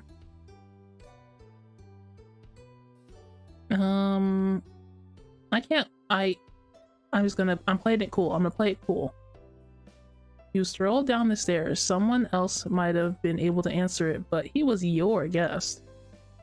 It was only a few minutes later when the doorbell rang. As you'd chosen to stand beside it and wait for Cove, there was no delay in pulling it open. Cove was there just as you expected. Hello, Cove. Hello, Woogie Woogie. Seeing you, he flashed a bright grin. Hi, Donnie. Hi, Cove. Come on in, buddy. Old pal. Bucko. Once he stepped inside, you beckoned for him to follow you upstairs. Back up in your room, you sat down on your bed and waited for Cove to settle in as you knew he would. With other guests, you might have offered them a seat, but you and Cove were long past those tentative stages of friendship. The room was familiar to him as his own. Oh nah, just make yourself at home here, I guess. You watched as Cove sat down in your desk chair. His preferred spot. He rolled it closer to the bed to make it easier to chat, tweaking the angle so that he was facing you fully. This is your house now, isn't it, Cove? Once happy with the position, he leaned in towards you, hands held in his lap. Look at my ankle bracelet! Looky, looky. His actions aren't the ones of someone who planned on moving from his spot anytime soon, even though you had an appointment to keep together that day. When's your mom leaving? We've got some time. She's still got a shower and stuff before she goes. Didn't want me to keep just hanging around while she was doing that. He lifted his head, his gaze drifting out through the window, and chuckled. Aren't you happy the odd family dynamic is about to be over, Cove? I'm happy for you, buddy, pal, amigo. I can't believe she's already leaving, just when I'm getting used to her being here every day. This is sad. He leaned back in his chair, a wry smile tickling his cheeks. This is ominous. She'll be back. They always come back. Time's going by so fast. Ha ha ha. He cocked his head thoughtfully before shrugging. He doesn't like thinking about time. He ran a hand through his hair before shaking his head, as if shaking off the topic like a dog whipping off water following a dip in the sea. I don't know why that felt oddly specific. Cove looked back at you, lips parted as if he was about to speak, but instead his eyes widened and his mouth closed into a tiny frown. Something had caught his attention. Nani? Something wrapped around where the end of your leg met your foot. Oh! Oh, that! Did you notice? He cast his eyes back up to your face, then down your ankle and back to your face. He repeated the process once, twice more, as if struggling to hold the two items in tandem. Oh no. I've awakened something in him. Maybe he was weighing up whether this could be a coincidence or not. Or maybe he was just too shy to verbalize his thought, or was still trying to find the words, as this was the most he could manage. The attention made you feel amused. Amused indeed. I am very amused at this, and pleased? I am also pleased. This is the exact reaction I wanted. Nah, please. Good. You noticed. Good. You aren't lying to me, nerd. The whole plan was for him to see you in it, and you succeeded. While his attention was still divided between your ankle and your face, it was totally on you. On the next glance back to your face, Cove saw your expression had shifted.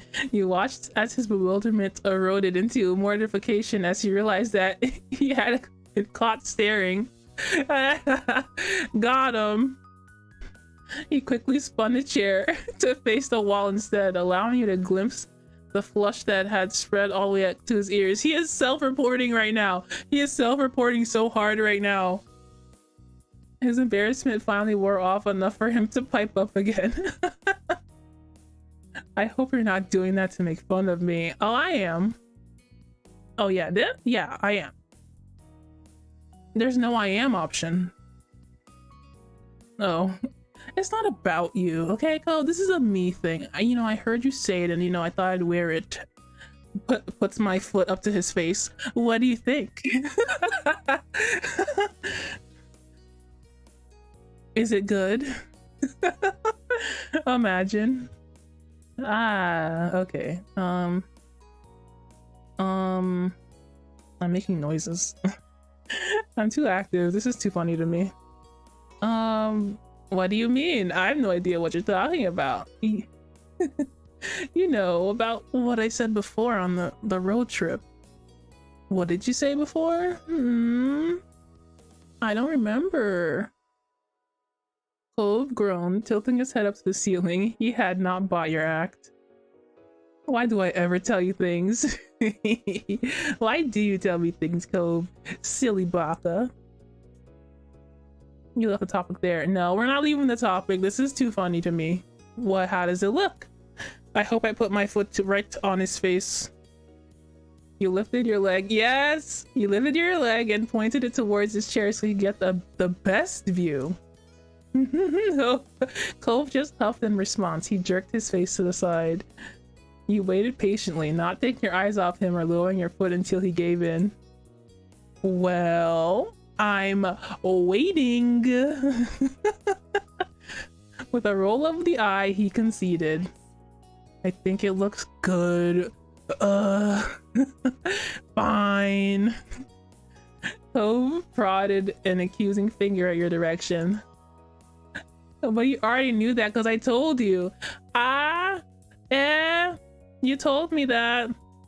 When did that happen? His comment drew a grin from you. He smiled back. The final shadows of his frantic initial reaction swept aside. I'm so glad I did not drop that conversation. This is so worth it. Cove perched an elbow on the chair's arm and propped his jaw against his curled hand. There was a natural ease to his movements, a familiarity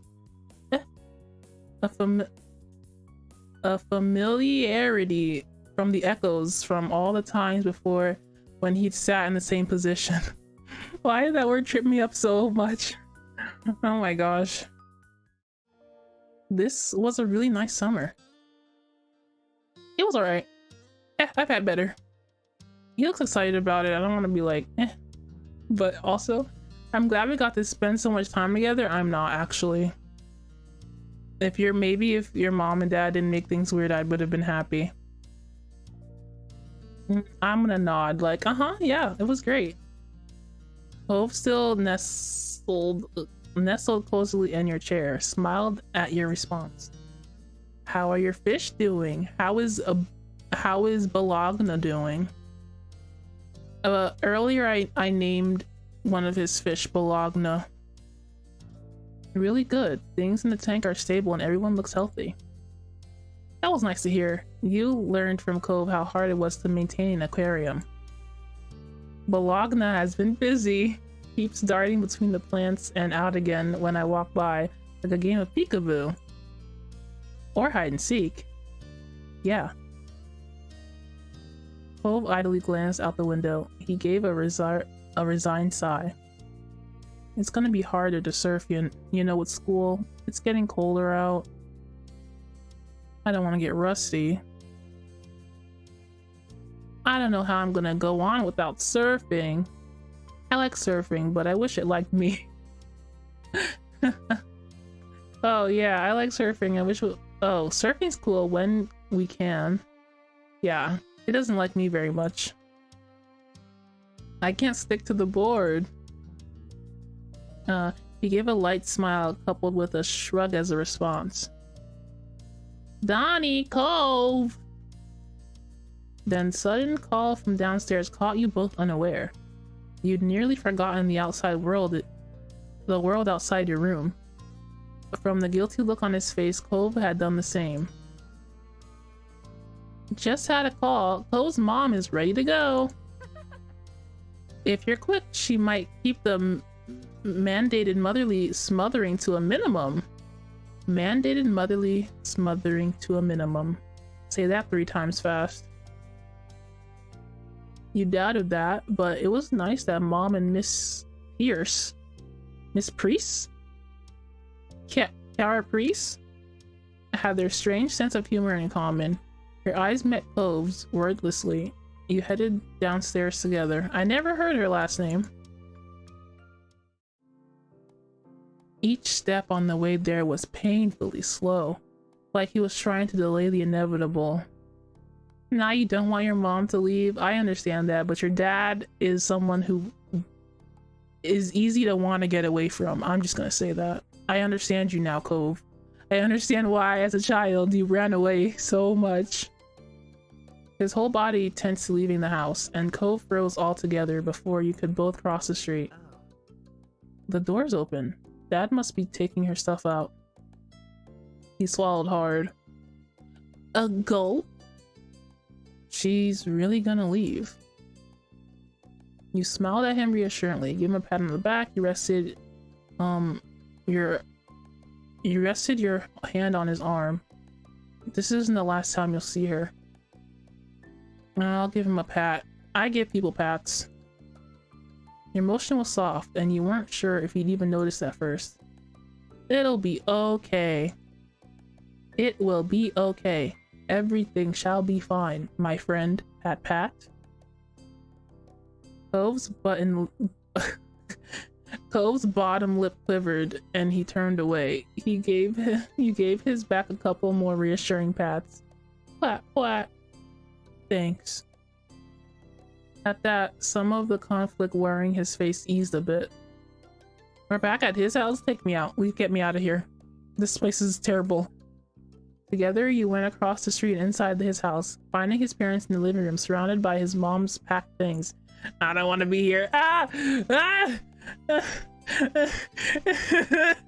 My fight or flight just kicked in. Oh, God. Hey, kids. Hi, Dad. Oh, God. Good timing. I just called a taxi. Hi. And hi, Donnie. So glad I got to see you today. It was fabulous getting to know you this summer. I finally got to put a face to the name I've heard about so many times. She winked, and Cove pouted to cue over the teasing. On cue over the teasing? Man, the sentences are getting more complicated. I can't read that well. I'm really happy I got to meet you too. I hope you had a good time visiting. Bye. Bye, B. You didn't say anything in response. No, I'm happy I got to meet this lady. She's cool. Hopefully it won't be too long before we see each other again. Nodding, Kiara turned her attention back to her boys. She patted Cliff on the arm with a warm smile, and then she enveloped Cove in a crushing hug. Initially, Cove squirmed to break free from her grip, but his mom was unfazed and kept him locked in place. Heartbeats later, he gave in and hugged her back tightly. Ah, there you go. I'm so happy this trip was a success. Well, aren't you? I bet you are, buddy. I bet you are. I bet you're so happy that your scheming, didn't turn out to be a complete disaster. Cliff looked like he was bursting with pride. I dislike this man so much. Go into the corner. Go out. Get out of here. Shoo. And then Cove stiffened. Kiara loosened her hold on him, trying to study his face, concerned. She spoke her next word in a whisper that had been meant just for her son. Do you want to unshelve it? Raising an eyebrow, Cliff watched them carefully. His smile began to falter. What's wrong? Keeping secrets from father now? Cove sighed as his gaze flickered over to you for a moment, and then just as quick, it was back on his parents. Okay. It's alright. Nani, what's going on? Are you sure? I don't want to get it now. I can tell Dad later. I don't want to do it now. I'll tell Dad later? What does that mean? Nani. Tell me, let me in on it. Nervously, you watched the exchange of the growing suspicion that Cove didn't want to have that conversation while you were there. It's me? Aw, man. Fine, I'll get out of here. You wondered if you should offer to leave when Kiara gave Nod a pat on the head. All right. You can always call me if you want to be part of the conversation. If you want me to be part of the conversation, okay? What is this about? I want to know so bad what's happening. What is... Cole, better tell me later. I'll call. Thanks, Mom. Cliff still looked baffled about what Kyra and Cove were referring to, but he watched as his shoulders slowly relaxed. He figured that he decided to wait for Cove to be ready to talk to him. And with that, Cliff's silence seemed to be settled for now. Did I read that right? And with Cliff's silence, things seemed to be settled for now. After that, it wasn't long before the taxi arrived, rolling up in front of the house, and in clear view of the open door. Kiara stood up, smiling sadly. Well, that's my ride. Yeah.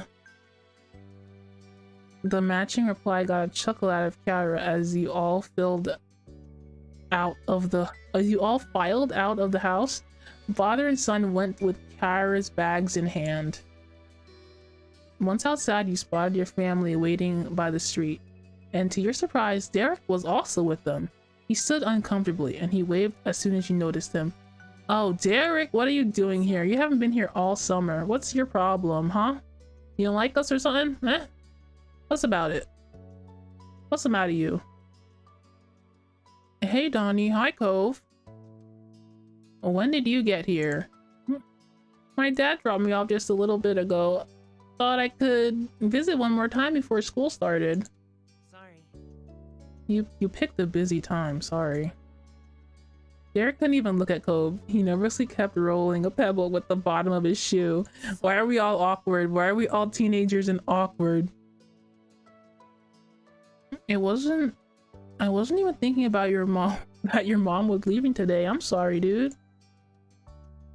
What?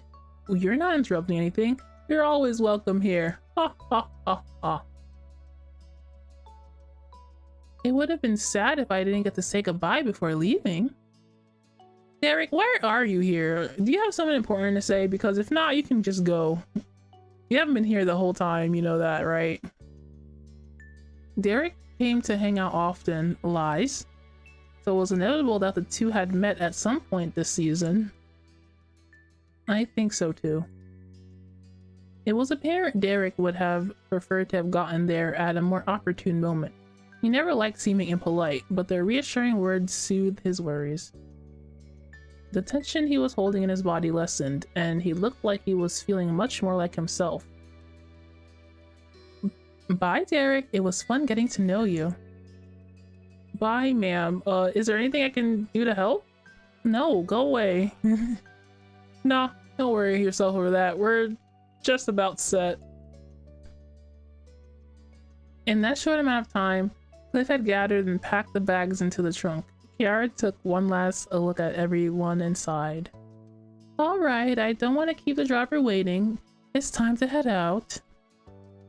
The little crowd that had formed around, starting their chorus of farewells and well wishes traveling, but Kiara still made no move to get into the taxi. She placed her attention on Cove. I'll call when I get to the airport and when I make it to Nevada. Also, you better call the moment you walked into the door at home, otherwise we'll be wondering all night if you got into trouble on the way there. I can do that. And could you call tomorrow too, so I can tell you how school went? Aww. Of course, I want to hear all about it. Kara put a hand on Clove's head and affectionately ruffled his hair one last time. He then let go, only to move onto squeezing his cheeks and her hands instead. Mom, I love you so much, baby. She was chuckling by the time she freed him and rounded things off with a small tap on the tip of his nose. Clove rubbed his face with a grin. This is nice. This is nice. Clove's dad, you can go now. Finally, she walked to the car while waving and took her seat in the taxi. Cliff hooked an arm around Cove's shoulder and kept him close as he began to pull away. For a moment, Cove looked up at his dad and wrapped an arm across his back. Oh, how touching. And how nice. Bye. Bye, Mom. Bye. Travel safe. Kara rolled down the window and stuck her head out. She waved again while blowing kisses at Clove and Cliff. See you again. Before she was out of sight, you decided to call out with your family and hers? Oh yeah, I'll say goodbye, I guess. As you added your voice to the others, you watched Kara's smile grow larger. The cab turned down another road and completely disappeared from view. Okay, we can put down the act now, guys. Cove just left. Cove let go of his dad and took a few steps into the empty street, still looking for the direction his mom went. Aww! He misses mommy. He smiled quietly, deep in thought. You got the impression Cove was feeling better than he was earlier. He was finally content with the way things were. Oh, hey, Mom. You jumped a bit when your mom put a hand on your shoulder, pulling you away from your thoughts. She smiled when you looked at her. That was a great vacation, huh? Yeah. Sonny. Really, really good. I don't know. That was an awkward summer. Did you at least have some really good days? Thinking about it a moment, you nodded. Mom moved her arm so she could wrap you in a quick squeeze of a side hug. Those are the ones that matter most. If you want, we can start planning ideas for next year. Yeah, alright. That sounds good. Next time, let's not go on a freaking 3-day trip, 2 of those days being on the road. How about that? Cole walked back over to the group, still genuinely happy. Derek grinned at him welcomingly, and everyone else there smiled at him, even Elizabeth. Well? Ma clasped her hands together, bringing everyone's attention back to the present. It's almost lunchtime. I think I'll put something special together.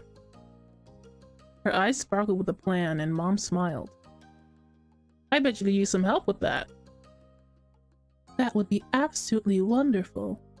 Is Mom British? There hasn't been any signs of that, but she talks in such a way. Derek glanced between the two, his eyebrows furrowed. Is there something I could do? Your mom's exchanged a fond expression. Ma shook her head. Sweet.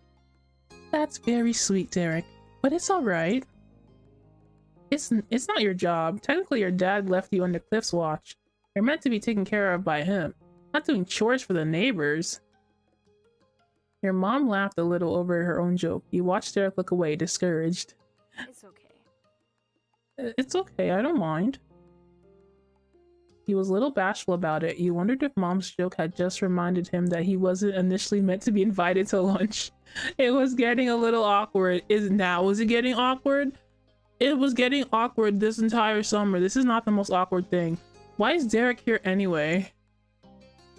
Mom grinned sympathetically. Her comment was meant to lighten the mood, not bring it back down. Ma tried again to move things forward. Why don't you kids go have fun? You can all come back in an hour. We'll make enough for everyone. Mom nodded in agreement. Sounds good. Another stunning idea, Lonnie.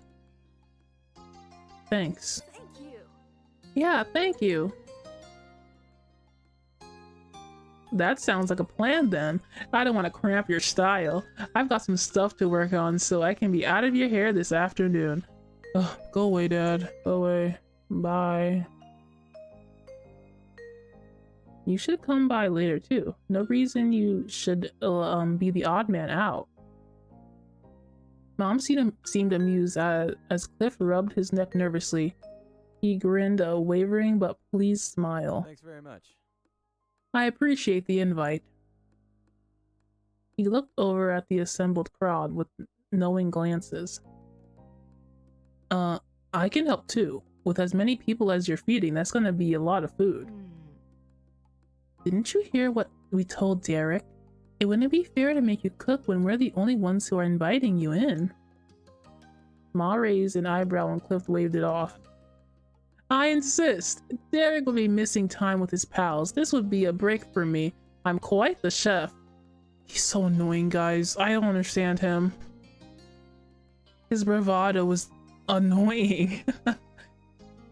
Ma and Ma exchanged further glances before Mom shrugged. An airtight argument. If you're sure, we'll be happy to have you, Chef Cliff. Cliff's grin widened and seemed more hyped than you'd expect him to be about helping with lunch. Cliff shook his head, a fond smile on his face. If I was cooking with my two hot moms, I'd be smiling like that too. I know what's on his mind. Then all us grown up people will be heading inside. I assume the rest of you kiddos are staying out. Maybe not all of them. Ma tilted her head, a silent question for Elizabeth. Her sister thought for a moment. I'll stay with the kids. Fantastic. That's great. Both your moms smiled at her, while Derek and Cove didn't seem to appreciate her phrasing.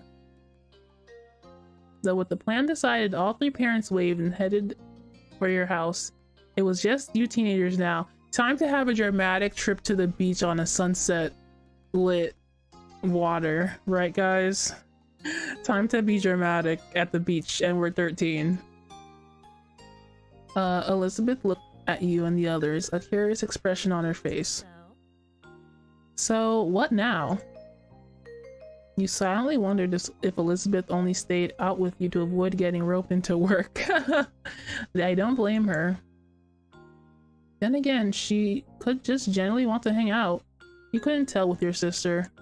She's becoming a tsundere. Cove spoke up after no one else did to answer Elizabeth's question. Want to go down to the shopping street? It's been a while, and I don't think there's a lot of other things we could agree on. Yeah, sure. Awesome.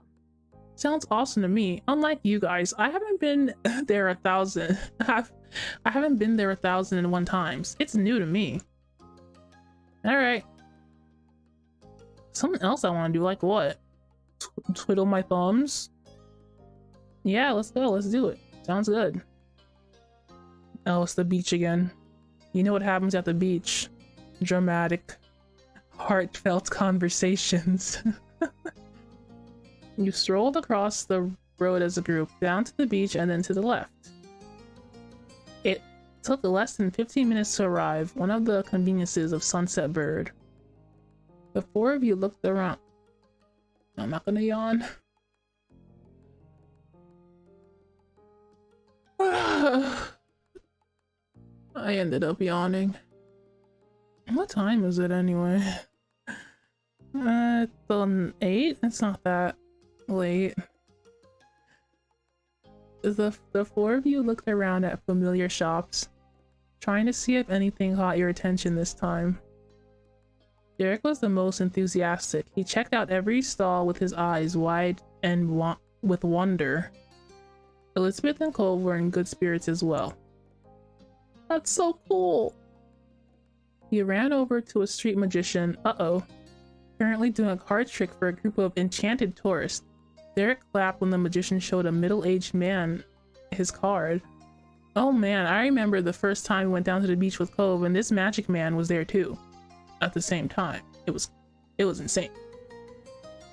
Derek turned back to the group with a curious gleam on his face. What does it take to perform here anyway? Do you guys have to ask somebody, or do you just show up and start doing stuff? Who would you even ask? It's a public street. Hey, Miss Mayor, can I pull a rabbit out of my hat? Please, Flopsy is well behaved, I promise. Derek chuckled, his eyes searching up and down the scene. Maybe there's a boss of the shopping street. Yeah, maybe, Derek. No one does any of this around my neighborhood. It's just regular stores behind walls. It's different if someone wants to. Oh, okay. It's different if someone wants a real store, but here I'm pretty sure people are just putting on their little shows whenever they want to and do whatever. That's so neat. Would we be allowed to do something too? Cove laughed and Derek, almost vibrating with excitement. Elizabeth rolled her eyes. What would we do? Well, I don't know what. Not yet, I mean. I just found out it's a possibility, you know. But there's got to be something. You know, cool stuff. I'm sure if we think about it, we could plan a show that'll really get a crowd pumped. You want to be a rock star, Derek? You thought it was a great idea and wanted to be a part of it. You felt he could try his idea on his own. You thought Derek needed to abandon the idea stat. You gave a look to the other two. Bro, I don't want to perform. I truly do not. You better drop this right now, Derek. You know, I do a little cut motion with my hand to my neck, like, off the topic. I don't want to do that, Derek. Shut up.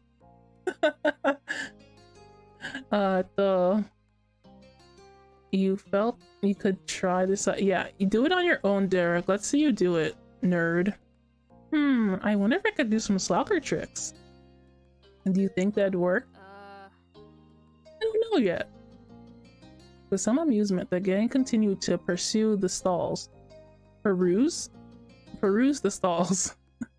Elizabeth found some earrings with a dangling, badly misprinted globe that everyone laughed at. Cove picked out a blob as Iceland. Oh, but Derek thought that it had to be Greenland. Oh, they're talking about the earring. And okay. You know this is a world with what looks like 9 continents? I think you're both wrong. You wanted to side with Cove. You backed up Derek. You agree with your sister. No, it's Australia. This is a whole nother world. Elizabeth makes a good point. Suddenly, Cove froze. Huh? Eh? Don't be weird, Cove. You stared at him and he tried to see what caught his attention. You saw a familiar face down the way. It all made sense. Is it that guy? Oh no, is it that guy again? Between the crowds, his bright hair stood out like a neon green bowl in the kitchen sink. No, it was Jeremy! No, not Jeremy! Ew, Jeremy! Jeremy slowly drifted his eyes down the street, and his eyes wide in mutual recognition. He definitely noticed you. No! Derek frowned and Cove sighed. Neither of them were happy to see him again. Oh no, it's freaking Jeremy! Dang it! I knew something was gonna happen down here. Ah man, oh heck, oh darn. You glared at Jeremy. Okay, what should I do to Jeremy? Should I smile at him? We didn't really leave off on good note, but I'm not one to hold a grudge or anything. That's a lie. That is a lie. I can hold a grudge pretty long, but that's not what this is about. I want to look away. I don't want to look at Jeremy. You didn't want to even start with Jeremy shenanigans today. Elizabeth raised an eyebrow. Her gaze swept over Jeremy without a hint of a clue. I wonder how Elizabeth is going to talk to Jeremy. That's going to be very interesting, actually. Jeremy slippily scoffed to himself and waded deeper into the crowd of people. Derek relaxed and inhaled loudly. I'm glad he's not going to start anything.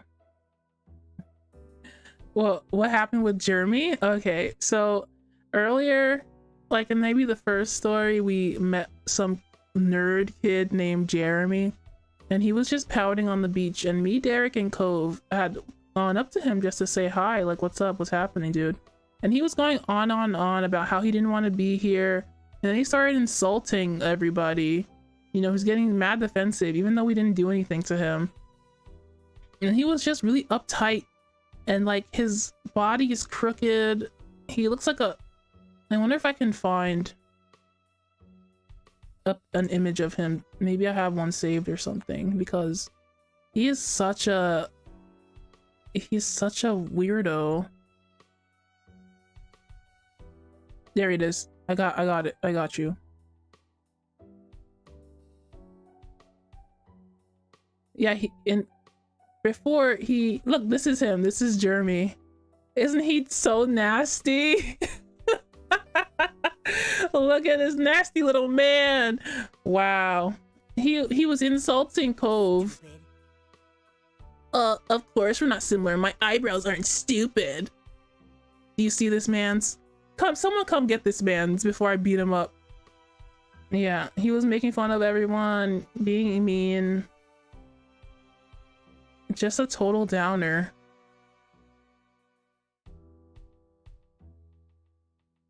He peeked over at Elizabeth with a tiny smirk.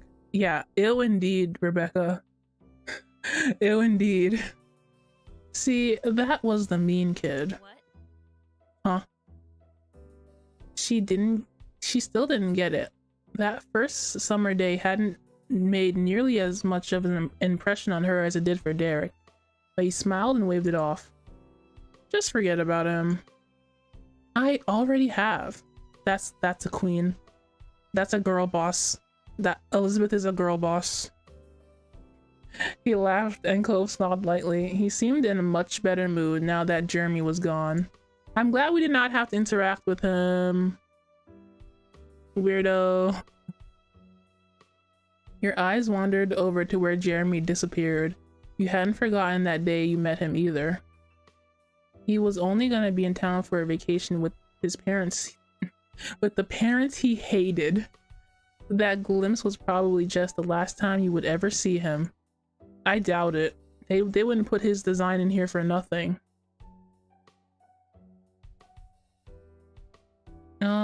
I'll talk to everyone about it. We're on the topic. Jeremy's probably gone for good now. It's time for him to go back to wherever he's from. Yeah, I guess we won't have to worry about that guy anymore. Derek kicked a little rock in the road. It clattered forward and rolled under a stall. I can read. But I still think it's kind of sad Jeremy turned out to be, well, like he is. Would have been nice to make another friend. Oh, Derek. Oh, Derek, you silly little baka. You can't be friends with everyone. Cove shook his head. He was clearly not broken up over what might have been. Yeah. No, we don't. Me and my homies do not like Derek. I mean, Jeremy.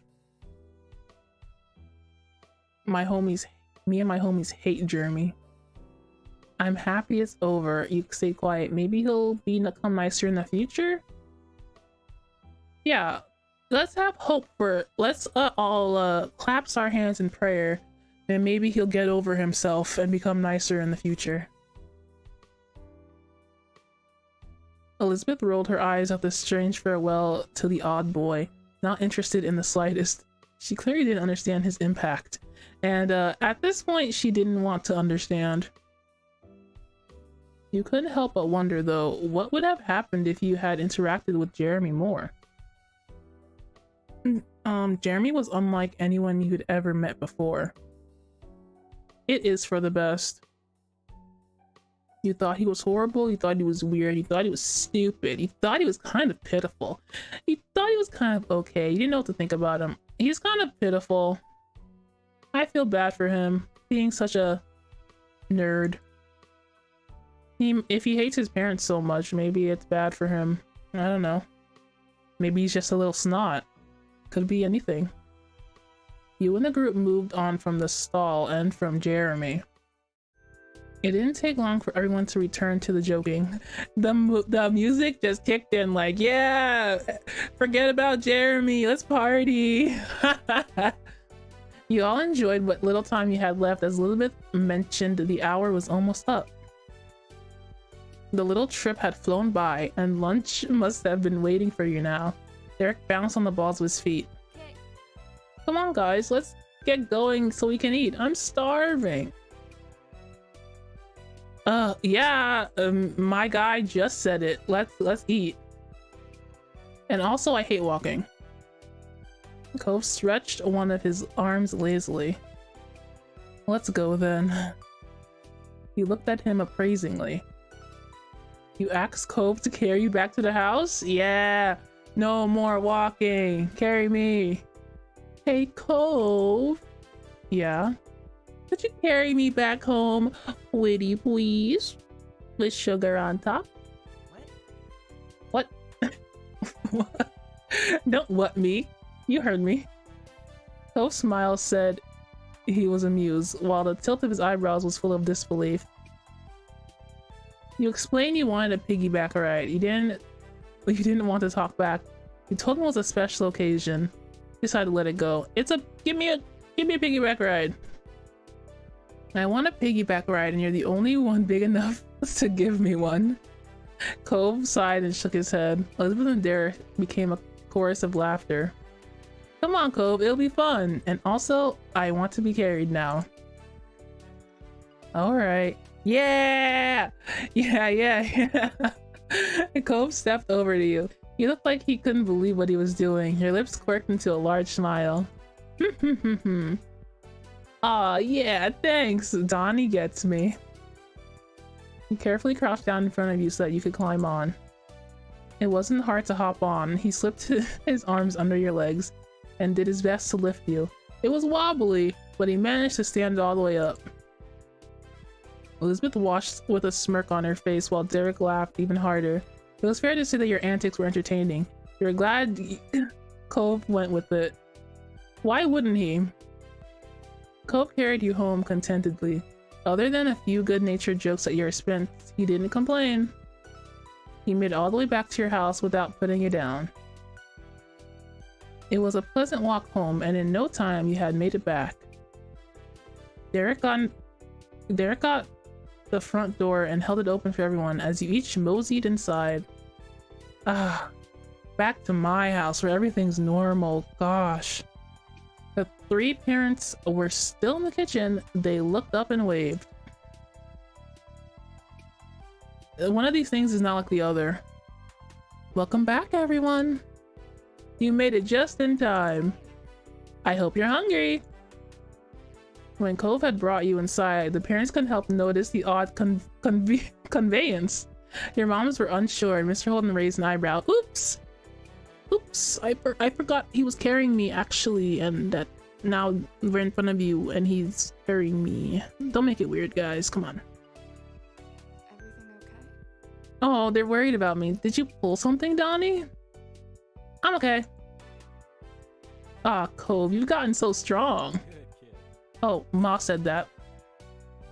And reliable too. What a guy.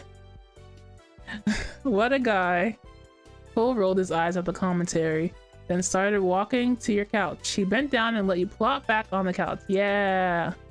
Thanks for the lift. Cove exhaled loudly and shook out his arms. He just seemed relieved that he made it. So, did everyone have a nice time out? She gestured for people to take a seat at the table. Plates and silverware had already been placed out. You took out your normal seat. Elizabeth sat across from you, and Derek took the seat to your left. Cove sat to your right. Hey, my right-hand man, hey. Yeah. Oh yeah, we had a great time. It was fine. I had fun. Yeah, the bank heist went off without a hitch. Your joke got some chuckles around the table. Yeah, that's me, Donnie. Funny. That's good in my book. Casually, Mr. Holden sat in the empty seat across from Cove. He smiled at you and the other kids. Mom set down a platter full of water glasses on the table. She looked down at the gathering. It was a good thing we have 8 chairs. I can't remember the last time we've had a group this big over for a meal. Can you pass the drinks down to the other side? Make sure you all get one. Sure. Those close to the cups obliged and started offering waters around. As everyone got up, Ma chided Elizabeth to take her elbows off the table. Yeah, eating dinner simulator, let's go. No. And you shouldn't slouch. She pointed to Mr. Holden, who was leaning forward with both arms on the table. Oops. I'm just a mild-mannered old man, not a depraved maniac. Mr. Holden seemed unsure about all the sudden attention and carefully rearranged his posture to something more suitable for a fancy dinner. He smiled sheepishly at Ma. Elizabeth rolled her eyes and Ma gave a level look at her. You shouldn't be impolite to a guest in the house either. Elizabeth groaned, long and long-suffering. Ma giggled and Mr. Holden chuckled. Not bad. But a lot of you could learn a thing or two from Derek. He has the best manners here. Derek blushed, but it was true. His posture was upright and formal. He even held his fork gracefully. Huh! Showing me up, Derek? His table manners on top of all his attempts to aid your parents made him the model of a meal attendee behavior. Aw. It's nothing. It's true though. You have been a lovely guest. I've noticed that too. It's always nice when you stay over, Derek. What is this? The compliment Derek game? Huh? Derek, what are you even doing here? I don't remember what you're doing here. Ugh, Derek. Derek smiled and sat a little taller in his chair. And do you have anything good to say about our other guests? He looked deliberately at Cove with a teasing smirk, not a smirking tease. Or is there just nothing to say? Well, Cove is my number one, but he does still clean his hands by wiping them on his pants. Oh boy. Cove frowned at that and absentmindedly brushed his hands on his pant legs. Your mom laughed lightly. There. Elizabeth, you should know after all these years, Cove is hardly a guest anymore. Cove smiled awkwardly. Thanks. Manners, schmanners. Who cares? I don't think it's that big of a deal. Oh, welcome back, Nylan. You tease Cove for his bad habit. I do that though. I'm not gonna tease him. I also do that sometimes. You complimented Derek on his politeness. Sometimes though. Not all the time. Only when it's not a lot of like water on my hands. You complimented Derek on his politeness. You joked Derek was basically an adult. You kept quiet. I'm not gonna talk about Derek anymore. He's got enough compliments. I don't want to be rude to while my parents are here though. I'm not gonna say anything. I don't want to say anything. I'm indecisive all of a sudden.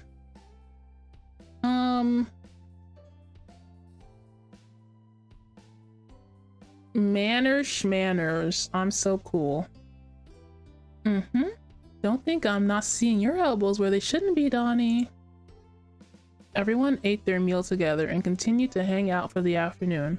After the food, you and the others played a couple games and talked about plans for the upcoming year. The time passed by quickly, and soon it was time to part ways. Mr. Holden talked to your moms, and Cove drifted over to you, knowing that as soon as his dad finished up, he would be leaving. It'd be cool to stay, but we have some stuff to do before everything closes today. Okay. Yeah, bye. Could you move? I need the phone. I love Elizabeth. I truly love her. My good sister. Cove raised an eyebrow, and Elizabeth impatiently gestured behind him. Cove realized he was standing in front of where the receiver was placed. He sidestepped out of the way and shook his head, clearly thinking Elizabeth was rushing too much. Your sister made a beeline for the phone and started dialing the number of what you figured was one of her friends. Knowing Elizabeth, she was going to be on there a while. You, Cove, and Derek shuffled closer to the door. It seemed like Mr. Holden was wrapping up his conversation, so everyone started saying their various farewells. Talk to you later. See you later, Cove. We gotta do this again sometime. Yeah, see you. Cove turned to you and smiled slightly. Bye, Donnie. I'm gonna hug him. Obviously, we always hug. I'm making that a habit. I will miss him. This little story is almost over. I'm not gonna see him again for like a week. That's so sad. You hug Cove goodbye. Goodbye, my good friend. You step forward and spread your arms wide. Cove only had a moment to react before you encircled him in your arms. It's funny because I don't really like the hugs. Personally, it's so awkward. You don't understand how much I hate being awkward. I don't. Cove hugged you back tightly, and his chest rumbled as he laughed. Seriously, dude? We'll have to hang out later. I'm gonna miss you during school. Oh, he said that, like, seriously, dude? We'll have to hang out later. I'm gonna miss you during school. He offered Cove a high five, and the two boys clapped their hands together. I hope I see Shiloh again. I really miss that little yandere. I really do. Cove and his dad left soon after that. Your parents started cleaning up the house, and Elizabeth was still chatting to her friends on the phone. It was just you and Derek left. Oh man, Derek, get out of here. He elected to stay outside in front of the house to wait for his dad to pick him up. He decided to keep your guest company, although he was originally Cove's visitor. A light summer breeze blew through your hair, and Derek shifted his weight from foot to foot. Thank you, Nightlin. I love it. I love the donuts. Perfect. But thanks for waiting with me. He kicked the ground distractedly, and I don't know what I'm gonna eat after this. What should I eat? I can't eat donuts necessarily, but Well, Dad's still gonna be a while, so you want to go for a walk? Sure, I don't mind. Fine, whatever Derek wants to do, I guess. The two of you walked down the street again, just wandering around without a destination planned. It was a quiet stroll, too quiet for Derek being the company. What is up with you, Derek? I don't even know you. I don't know anything about you, man. You turned to him when you had noticed that he wasn't saying a word. That was unusual. Derek always had something he could chat about. You weren't sure if you should ask about it. Somehow you ended up at the old park near the beach. You glanced over at Derek once more, still expecting him to say something any second now. However, nothing came from him. In fact, now you notice a frown creeping on his face. Derek, buddy! Derek smiled when he realized you were watching.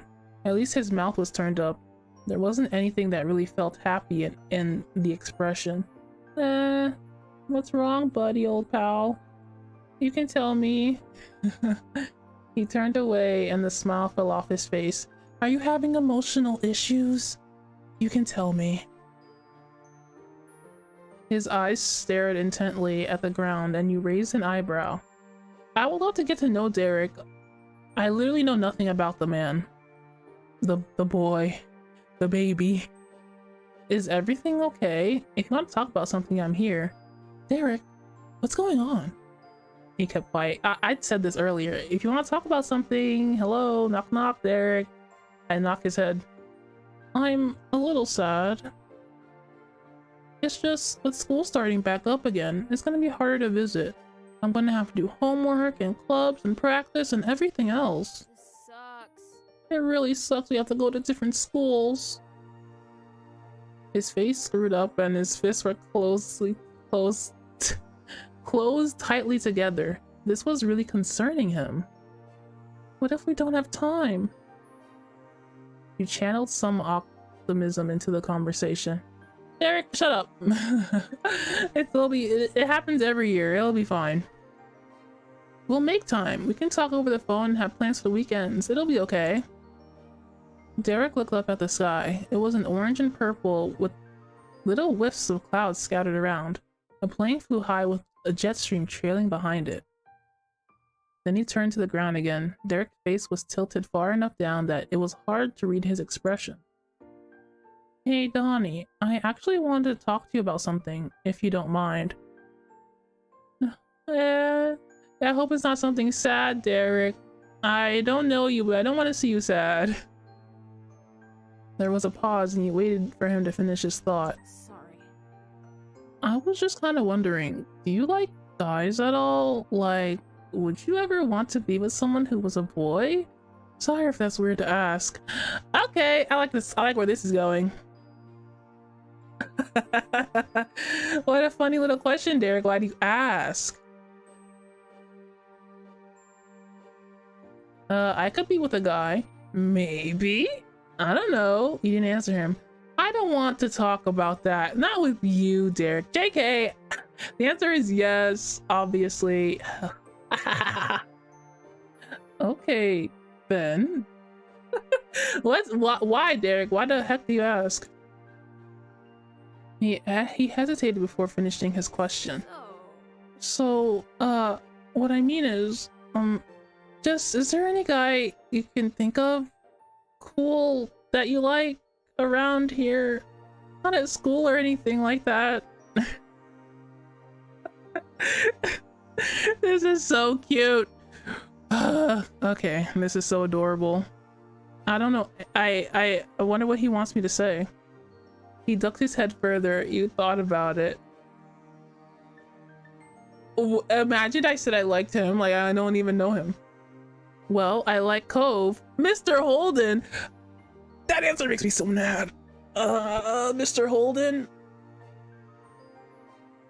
I'm gonna hold on. He's gonna hold something, all right. He's gonna hold these fists. Pow pow.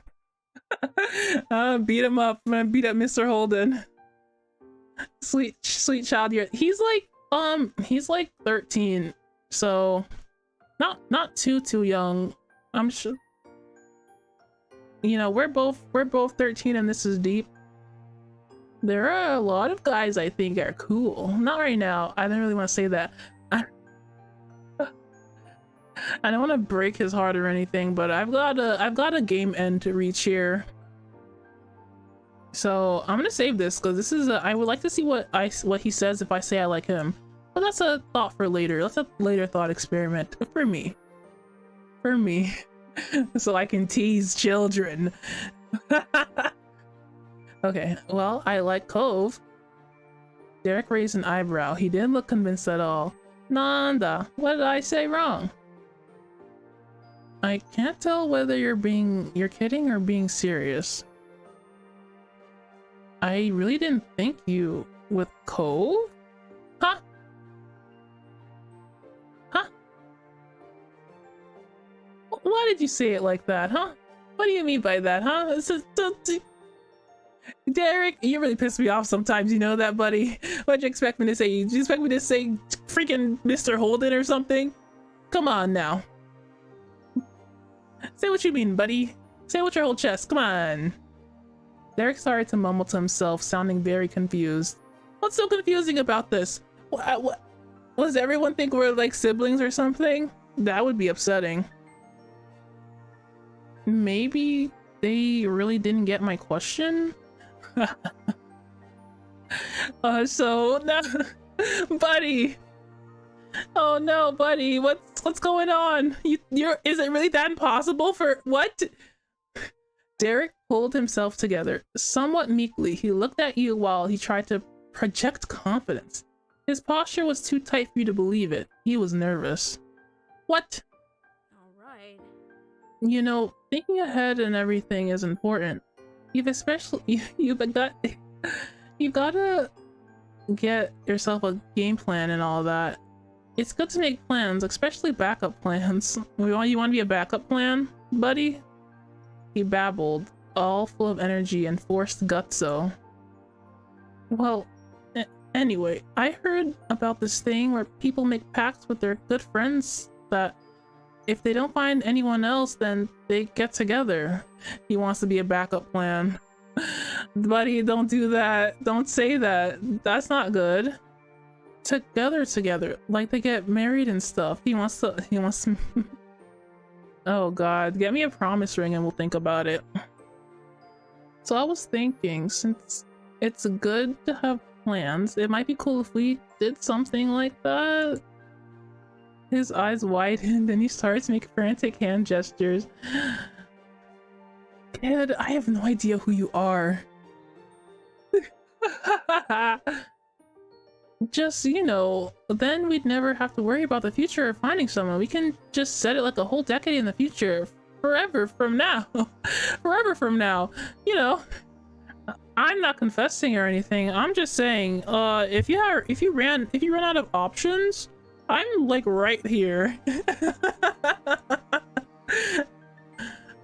We'd have graduated high school and probably college too. We'd have jobs and be really grown up.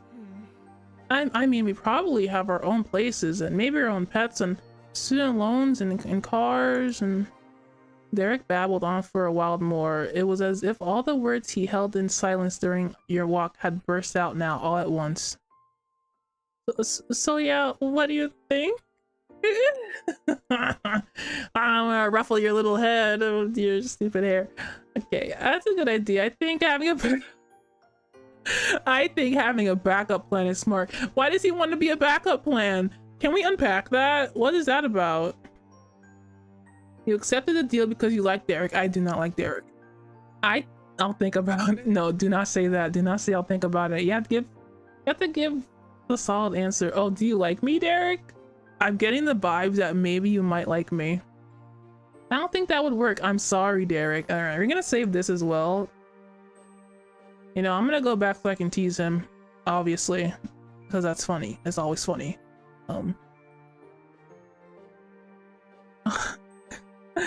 Let's see, what do I pick? I think I won't tease him now. I'll tease him for my own amusement in my own time. All right, now we're trying to get the good end with Cove, aren't we? But I do want to ask him, do you like me? But I also want to reject him thoroughly. But I also want to know why he likes me. Of course I like you, but it's not... What is it, Derek? Can you tell me? He had to pause, desperate to find a way to explain himself. Well, you don't have to think about it that kind of way right now. It's better to worry about all that later when we're grown up. That's why it's a good idea to have a plan, you know? And well, honestly, I think you and me would work out the best for that. Haha. So... not a good enough explanation for me. I'm sorry, Derek, will not work out. Aw, don't worry about it. That's okay. It was just an idea. Thanks for hearing me out and answering my questions and stuff. He felt a little worried that Derek wasn't happy. Derek said he was happy. Press X to doubt. When he saw your face, he smiled encouragingly. I promise I'm not mad. I was just wondering. I'm sure things will be okay in the future, no matter what. You just nodded. Yeah, that's fine, Derek. That's nice. You didn't spend much longer at the park. What kind of... Can we unpack this? What is this? What is he getting at? Is he gonna go home and cry or something? What did I just do to this kid? I mean, I'm just saying. Yeah, X... X to doubt, dude. What the heck? He's definitely gonna go home and like cry in the corner or something. Mr. I want just to be a backup plan, just in case neither of us find anybody, and we're both lonely. And why did he not think me and Cove could be a thing? What is that? What are we to other people, huh? That doesn't sit right with me. Derek, you're on my hit list. I dislike you a little bit more today. He took a shot. That was the worst shot. That was the worst shot I've ever seen in my life. That wasn't even a shot. He lined it up and he cowered it out, you know? He didn't take the shot at all. He kind of just he didn't even miss. He didn't take the shot. Pathetic. You didn't spend much longer at the park after that. Derek didn't want to miss his dad, so you both made your way back to the street. After Derek went back home, you decided to settle in for the night. Stretching your arms over your head, you noticed that the living room and the phone were free. Man said, maybe in the future, perhaps. Maybe I'll be like a backup option for when everyone dumps you or you dump them. Either way would be fine for me. Man, get that out of my face. Get out of here, Derek. Should I call Lee? I might as well. I like Lee. He picked up the receiver and quickly punched in the familiar number while going to take a seat on the couch. Soon enough, after explaining the situation to the housekeeper, Lee answered, "Oh, let me tell Lee about this. Let me tell Lee about what Derek just did. The gossip. I gotta tell her the tea." "Hi, Lee. Can you talk?" "Definitely. We practically have to. My gosh. Can you believe it's almost time for school to start? What happened to our summer?" "School starts first thing tomorrow for me."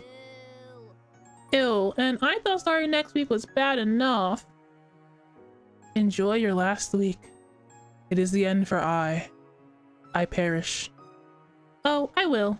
I hope you'll survive your first day." "Me too. I need a good year." "Ditto." "And at least summer was nice while it lasted, right? We were busy." "Yeah." Fondly, you thought about all the best memories you made this summer. Lee was there for some, but there were still many days you hadn't filled her in on yet. You reminisce about a moment of my summer? We already did that. Let's talk about you, Lee. What was the big highlight about, what was the big highlight of your summer, Lee? Talking to you was always the best part of my summer. Even though it was a phone call, you just knew that Lee was winking at you. You laughed, you shook your head. "Come on, tell me. Tell me, tell me, tell me." "What, you don't believe me?" Lee. "Alright, okay, so a high point for me was when I took that trip with my parents to Europe. That was amazing." You and Lee continued to go over your adventures until you were both yawning to each other over the phone. At that, you decided it was time to say goodbye for now. You did have school to wake up to in the morning.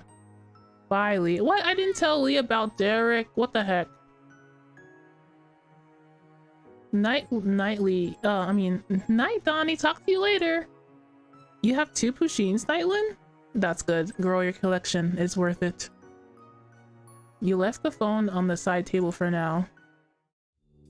Looking at the clock on the wall, you saw that there was only about 10 minutes until your moms would be insisting you have to go to bed so you can be rested enough for school.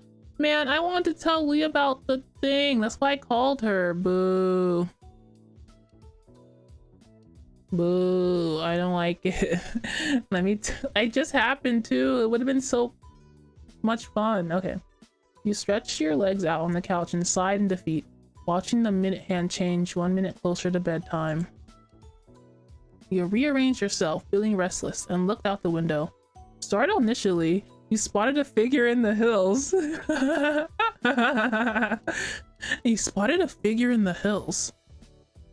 Like, that is so ominous. It was a man with a knife. It was Cove. When the surprise faded, you realized it wasn't that much of a shock at all. It was exactly something Cove would do. Yeah, you're right. You ran outside to meet up with him. You ran off to go see him. Isn't this the same thing? You smacked the window to get his attention. You opened the window to call out to him. I guess I'll open the window. I'm not gonna go outside. It's almost bedtime. Happily, you got up and strolled over to the window. You opened it fully and fell out and fell on the floor, and now you couldn't go to school the next day. Janakte? Just kidding. Hi, Cove! Startled, Cove jumped and turned around to see you through the glass. And he quickly relaxed and waved at you. What the heck? I have no choice but to go run out to him. These are the same option. Okay, I'll go out to see him, I guess. Sprinting, you reach the door in record time. When you arrived, you noticed how many fireflies were out that night. They drifted along lazily, barely minding your presence as you waded through the reach of the top of the waded through to reach the top of the hill. Is it weighted? Dang it, I don't know. I don't know. Cove turned towards you as you approached, and you noticed right away that Cove looked happy to see you. He's always happy to see me. Why would he be upset to see me? Watashi? Hey. You had a bounce in your step. You weren't sure how long you'd get before your mom's roped you back in for bed. Hey, what are you doing out here? Nothing, not really. He shrugged, seeming unhappy with his own answer. You stared at him, waiting for him to continue. You want to be dramatic, buddy? You want to come out here to be dramatic? Well, I guess I was kind of feeling weird about stuff, so I'm getting some fresh air before bed. You really should go to sleep. I know how you feel. I feel good. I hope you feel better. You shrugged back. I know how you feel. It's been weird for me too. It's hard to stay still. Tomorrow's gonna be the start of a new year. At the mention of school, a small noise escaped him. Like, what kind of small noise? Eep. Oh. What? Cove let himself fall back onto his butt and then all the way down till he was lying on his back. He looked up at the sky. That's a weird way to say he just lied down. Am I too simple? I'm just gonna stand here, actually. I'll sit down. You lowered yourself to sit nearby. He had been lost in thought, or was possibly waiting for you to situate yourself, but he started speaking unprompted again. I'm sorry for being kind of awkward when my mom was leaving. You were the same amount of awkward as you always are, Cove. Don't even worry about it. Surprised, you stared at him a moment. You weren't expecting that. I just wanted you to know that I talked to my dad about how I felt and things. It's okay now. Oh. Is the conversation they talked about what we talked about with Cove's mom over lunch? When they figured out that Cove's dad is the one that arranged this whole ruse of her coming over and telling nobody about it? You were genuinely glad to hear that, and it brought a small smile to your face, but your thoughts quickly wandered back to the first day you met Mr. Holden. Why we gotta think about that? We don't have to think about that. Did his dad confess about that? From the way Cove talked, you guess he hadn't. Thank God. That man better keep this secret. This is between me and him. This is the only thing we share. This is the only thing. So there was more Cove and his dad should talk about, but it was a relief to know that they had made a start. He better not hound. That old man better not rat me out. I kept his dirty little secret. Ugh. Okay. Now was not a good time to bring up what you were thinking, though. I agree. You could wait a little longer to say it. I'm not gonna say it at all. What is this? It was almost unbelievable how much of an impact he had made on your life just by moving in next door. You couldn't even imagine what your days might have looked like in a world where you hadn't met him. Cove glanced back at you, waiting for a response, and you had no idea what to say, because you had forgotten what he said, and you were thinking about his horrible dad and how he's going to screw you over in the future one day and hold this over your head. Then, still without a word from you, Cove shook his head strongly. What? It's you. Huh? Boku wa? Eh? He snickered before answering. He looked thoroughly amused with their reaction. That's what you do all the time, so I'm being you. What is he talking about? What the heck are you talking about? That's what you do all the time? What do I do?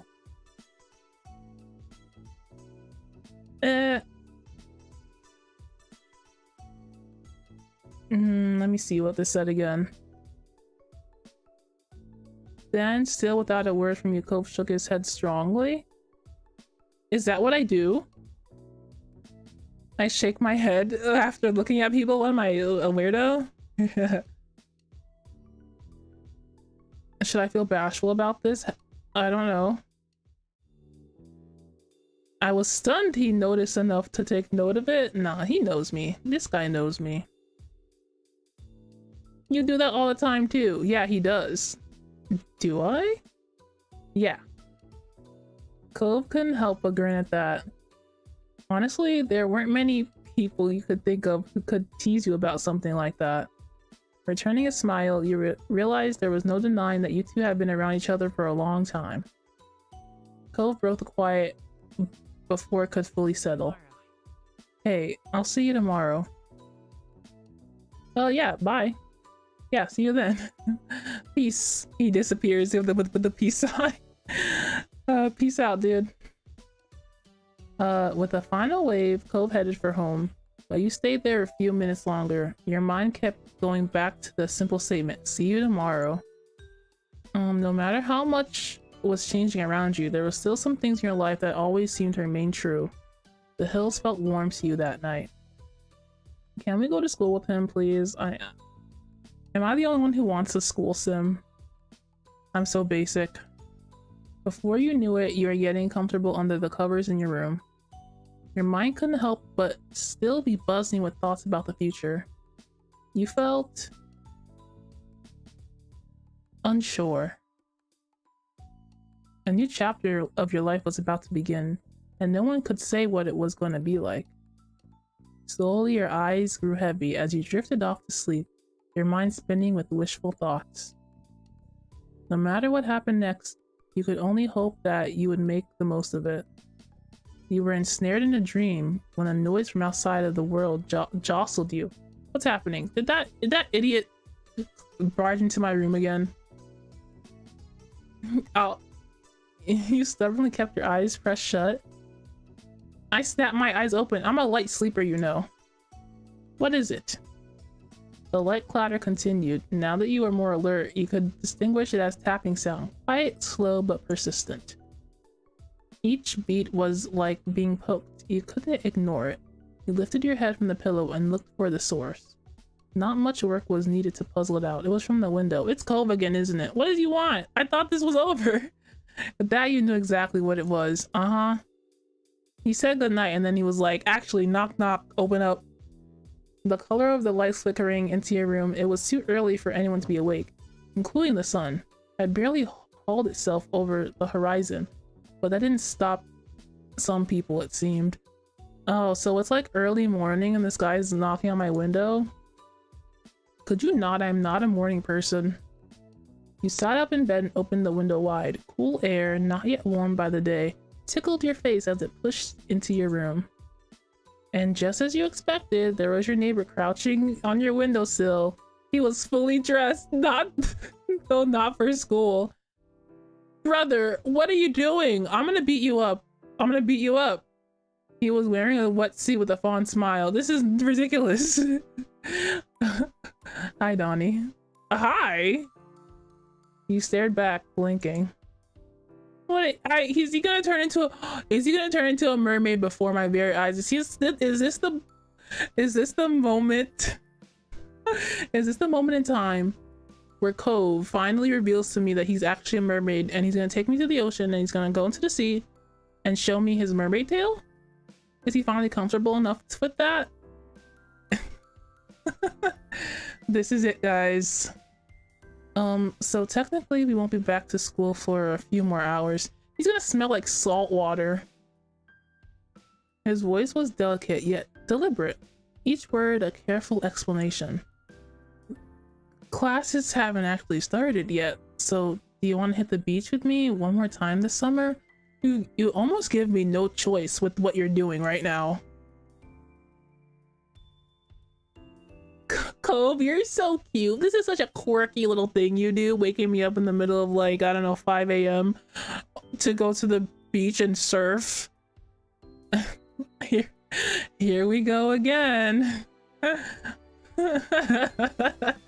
Womp womp. Your comment was half-hearted and you both knew it. Only Cole would think of something like this, and that was part of what made him special to you. He's so quirky. Both chuckled conspiratorially. Conspiratorially? His smile widening. He rushed to get changed to something suitable while Cove climbed back down to ground level. Cove, I'm gonna smack you when I get down there. Your limbs, still half asleep, struggled somewhat as you attempted to coordinate them into a swimsuit. But you still got there in the end. Soon you were tiptoeing out of your front door, clutching a towel. Cove was already there to greet you. In real life, I would be like, I would just open it, he'd tell me the idea, and I'd close the window and I'd go back to sleep. Not a word, just a death glare. Your eyes met, Cove's gaze darting to your destination and back to you. You checked the door was closed, gave him a thumbs up, and the two of you leapt into action. Bad influence, he's a bad influence on me. Wordlessly, you began to run down the familiar path ahead, both beside you. The thrill of your illicit outing made you want to laugh. Illicit outing? Not that you dared. If anyone in your family looked out and saw you, then your summer would be back to being over. One glance at Cove told you that he was exactly the same, holding back snickers for fear of being heard and caught. The towel streamed out from under your arm like a cape. You were running so fast downhill that simply keeping your balance and not tumbling down was a real threat. We're gonna die tonight, aren't we? This is very dangerous. He's gonna drown me. Then our summer will really be over, am I right? It just wasn't enough of one to make you slow your pace. For every step you took, the beach was a little closer and the day a little brighter. What lay ahead for you would arrive, and you were happy to meet it. Bruh. Oh, I thought the thing was over. Is it over? In between. Then that, okay. Yes. Yes. Yes, we did it. We can finally go to the teen years. By the way. I'm very happy about that. I like my hair. That's good. We still haven't seen this function, by the way. This function of like our little character showing up. They said they would be in some scenes, but it really never was, huh? So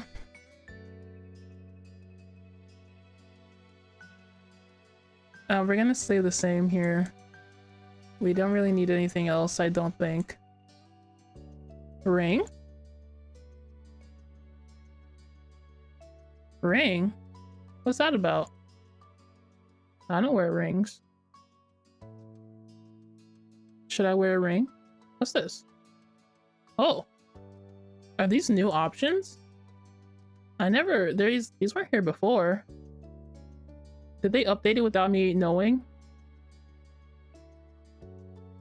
I don't need a headscarf. Nail length, nail color, let's get the white. Oh, there's no white option. I guess purple. A nose ring? What the heck? No, we're not gonna get a nose ring. We're teenagers now. We gotta get a nose ring. I don't want a ring. What's that about? Is it important? It's all on by itself. It seems important, doesn't it?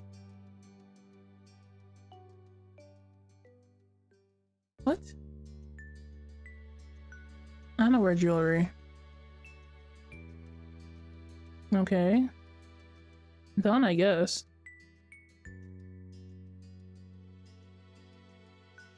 Okay, well, we want to get the good end, so we unlocked love interest.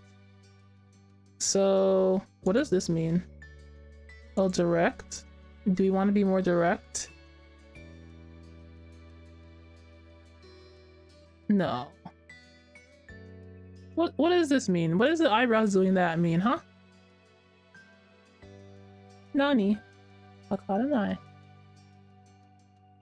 I'm gonna just stay relaxed. We're still chill. We're gonna do love because I want to get this ending. strictly. Save. Ready. No, we're gonna do this next time. We're gonna finish, we're gonna start the next part next stream. So, thank you all very much for spending time with me.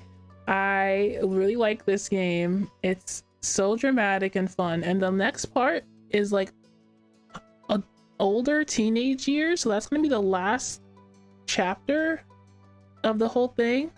So that'll probably be 2 streams by itself. It's probably gonna be long considering this was fairly short in my opinion. So yeah, like and subscribe for more of this stuff, more of Cove antics, more of me hating Cove's father. Okay, bye bye.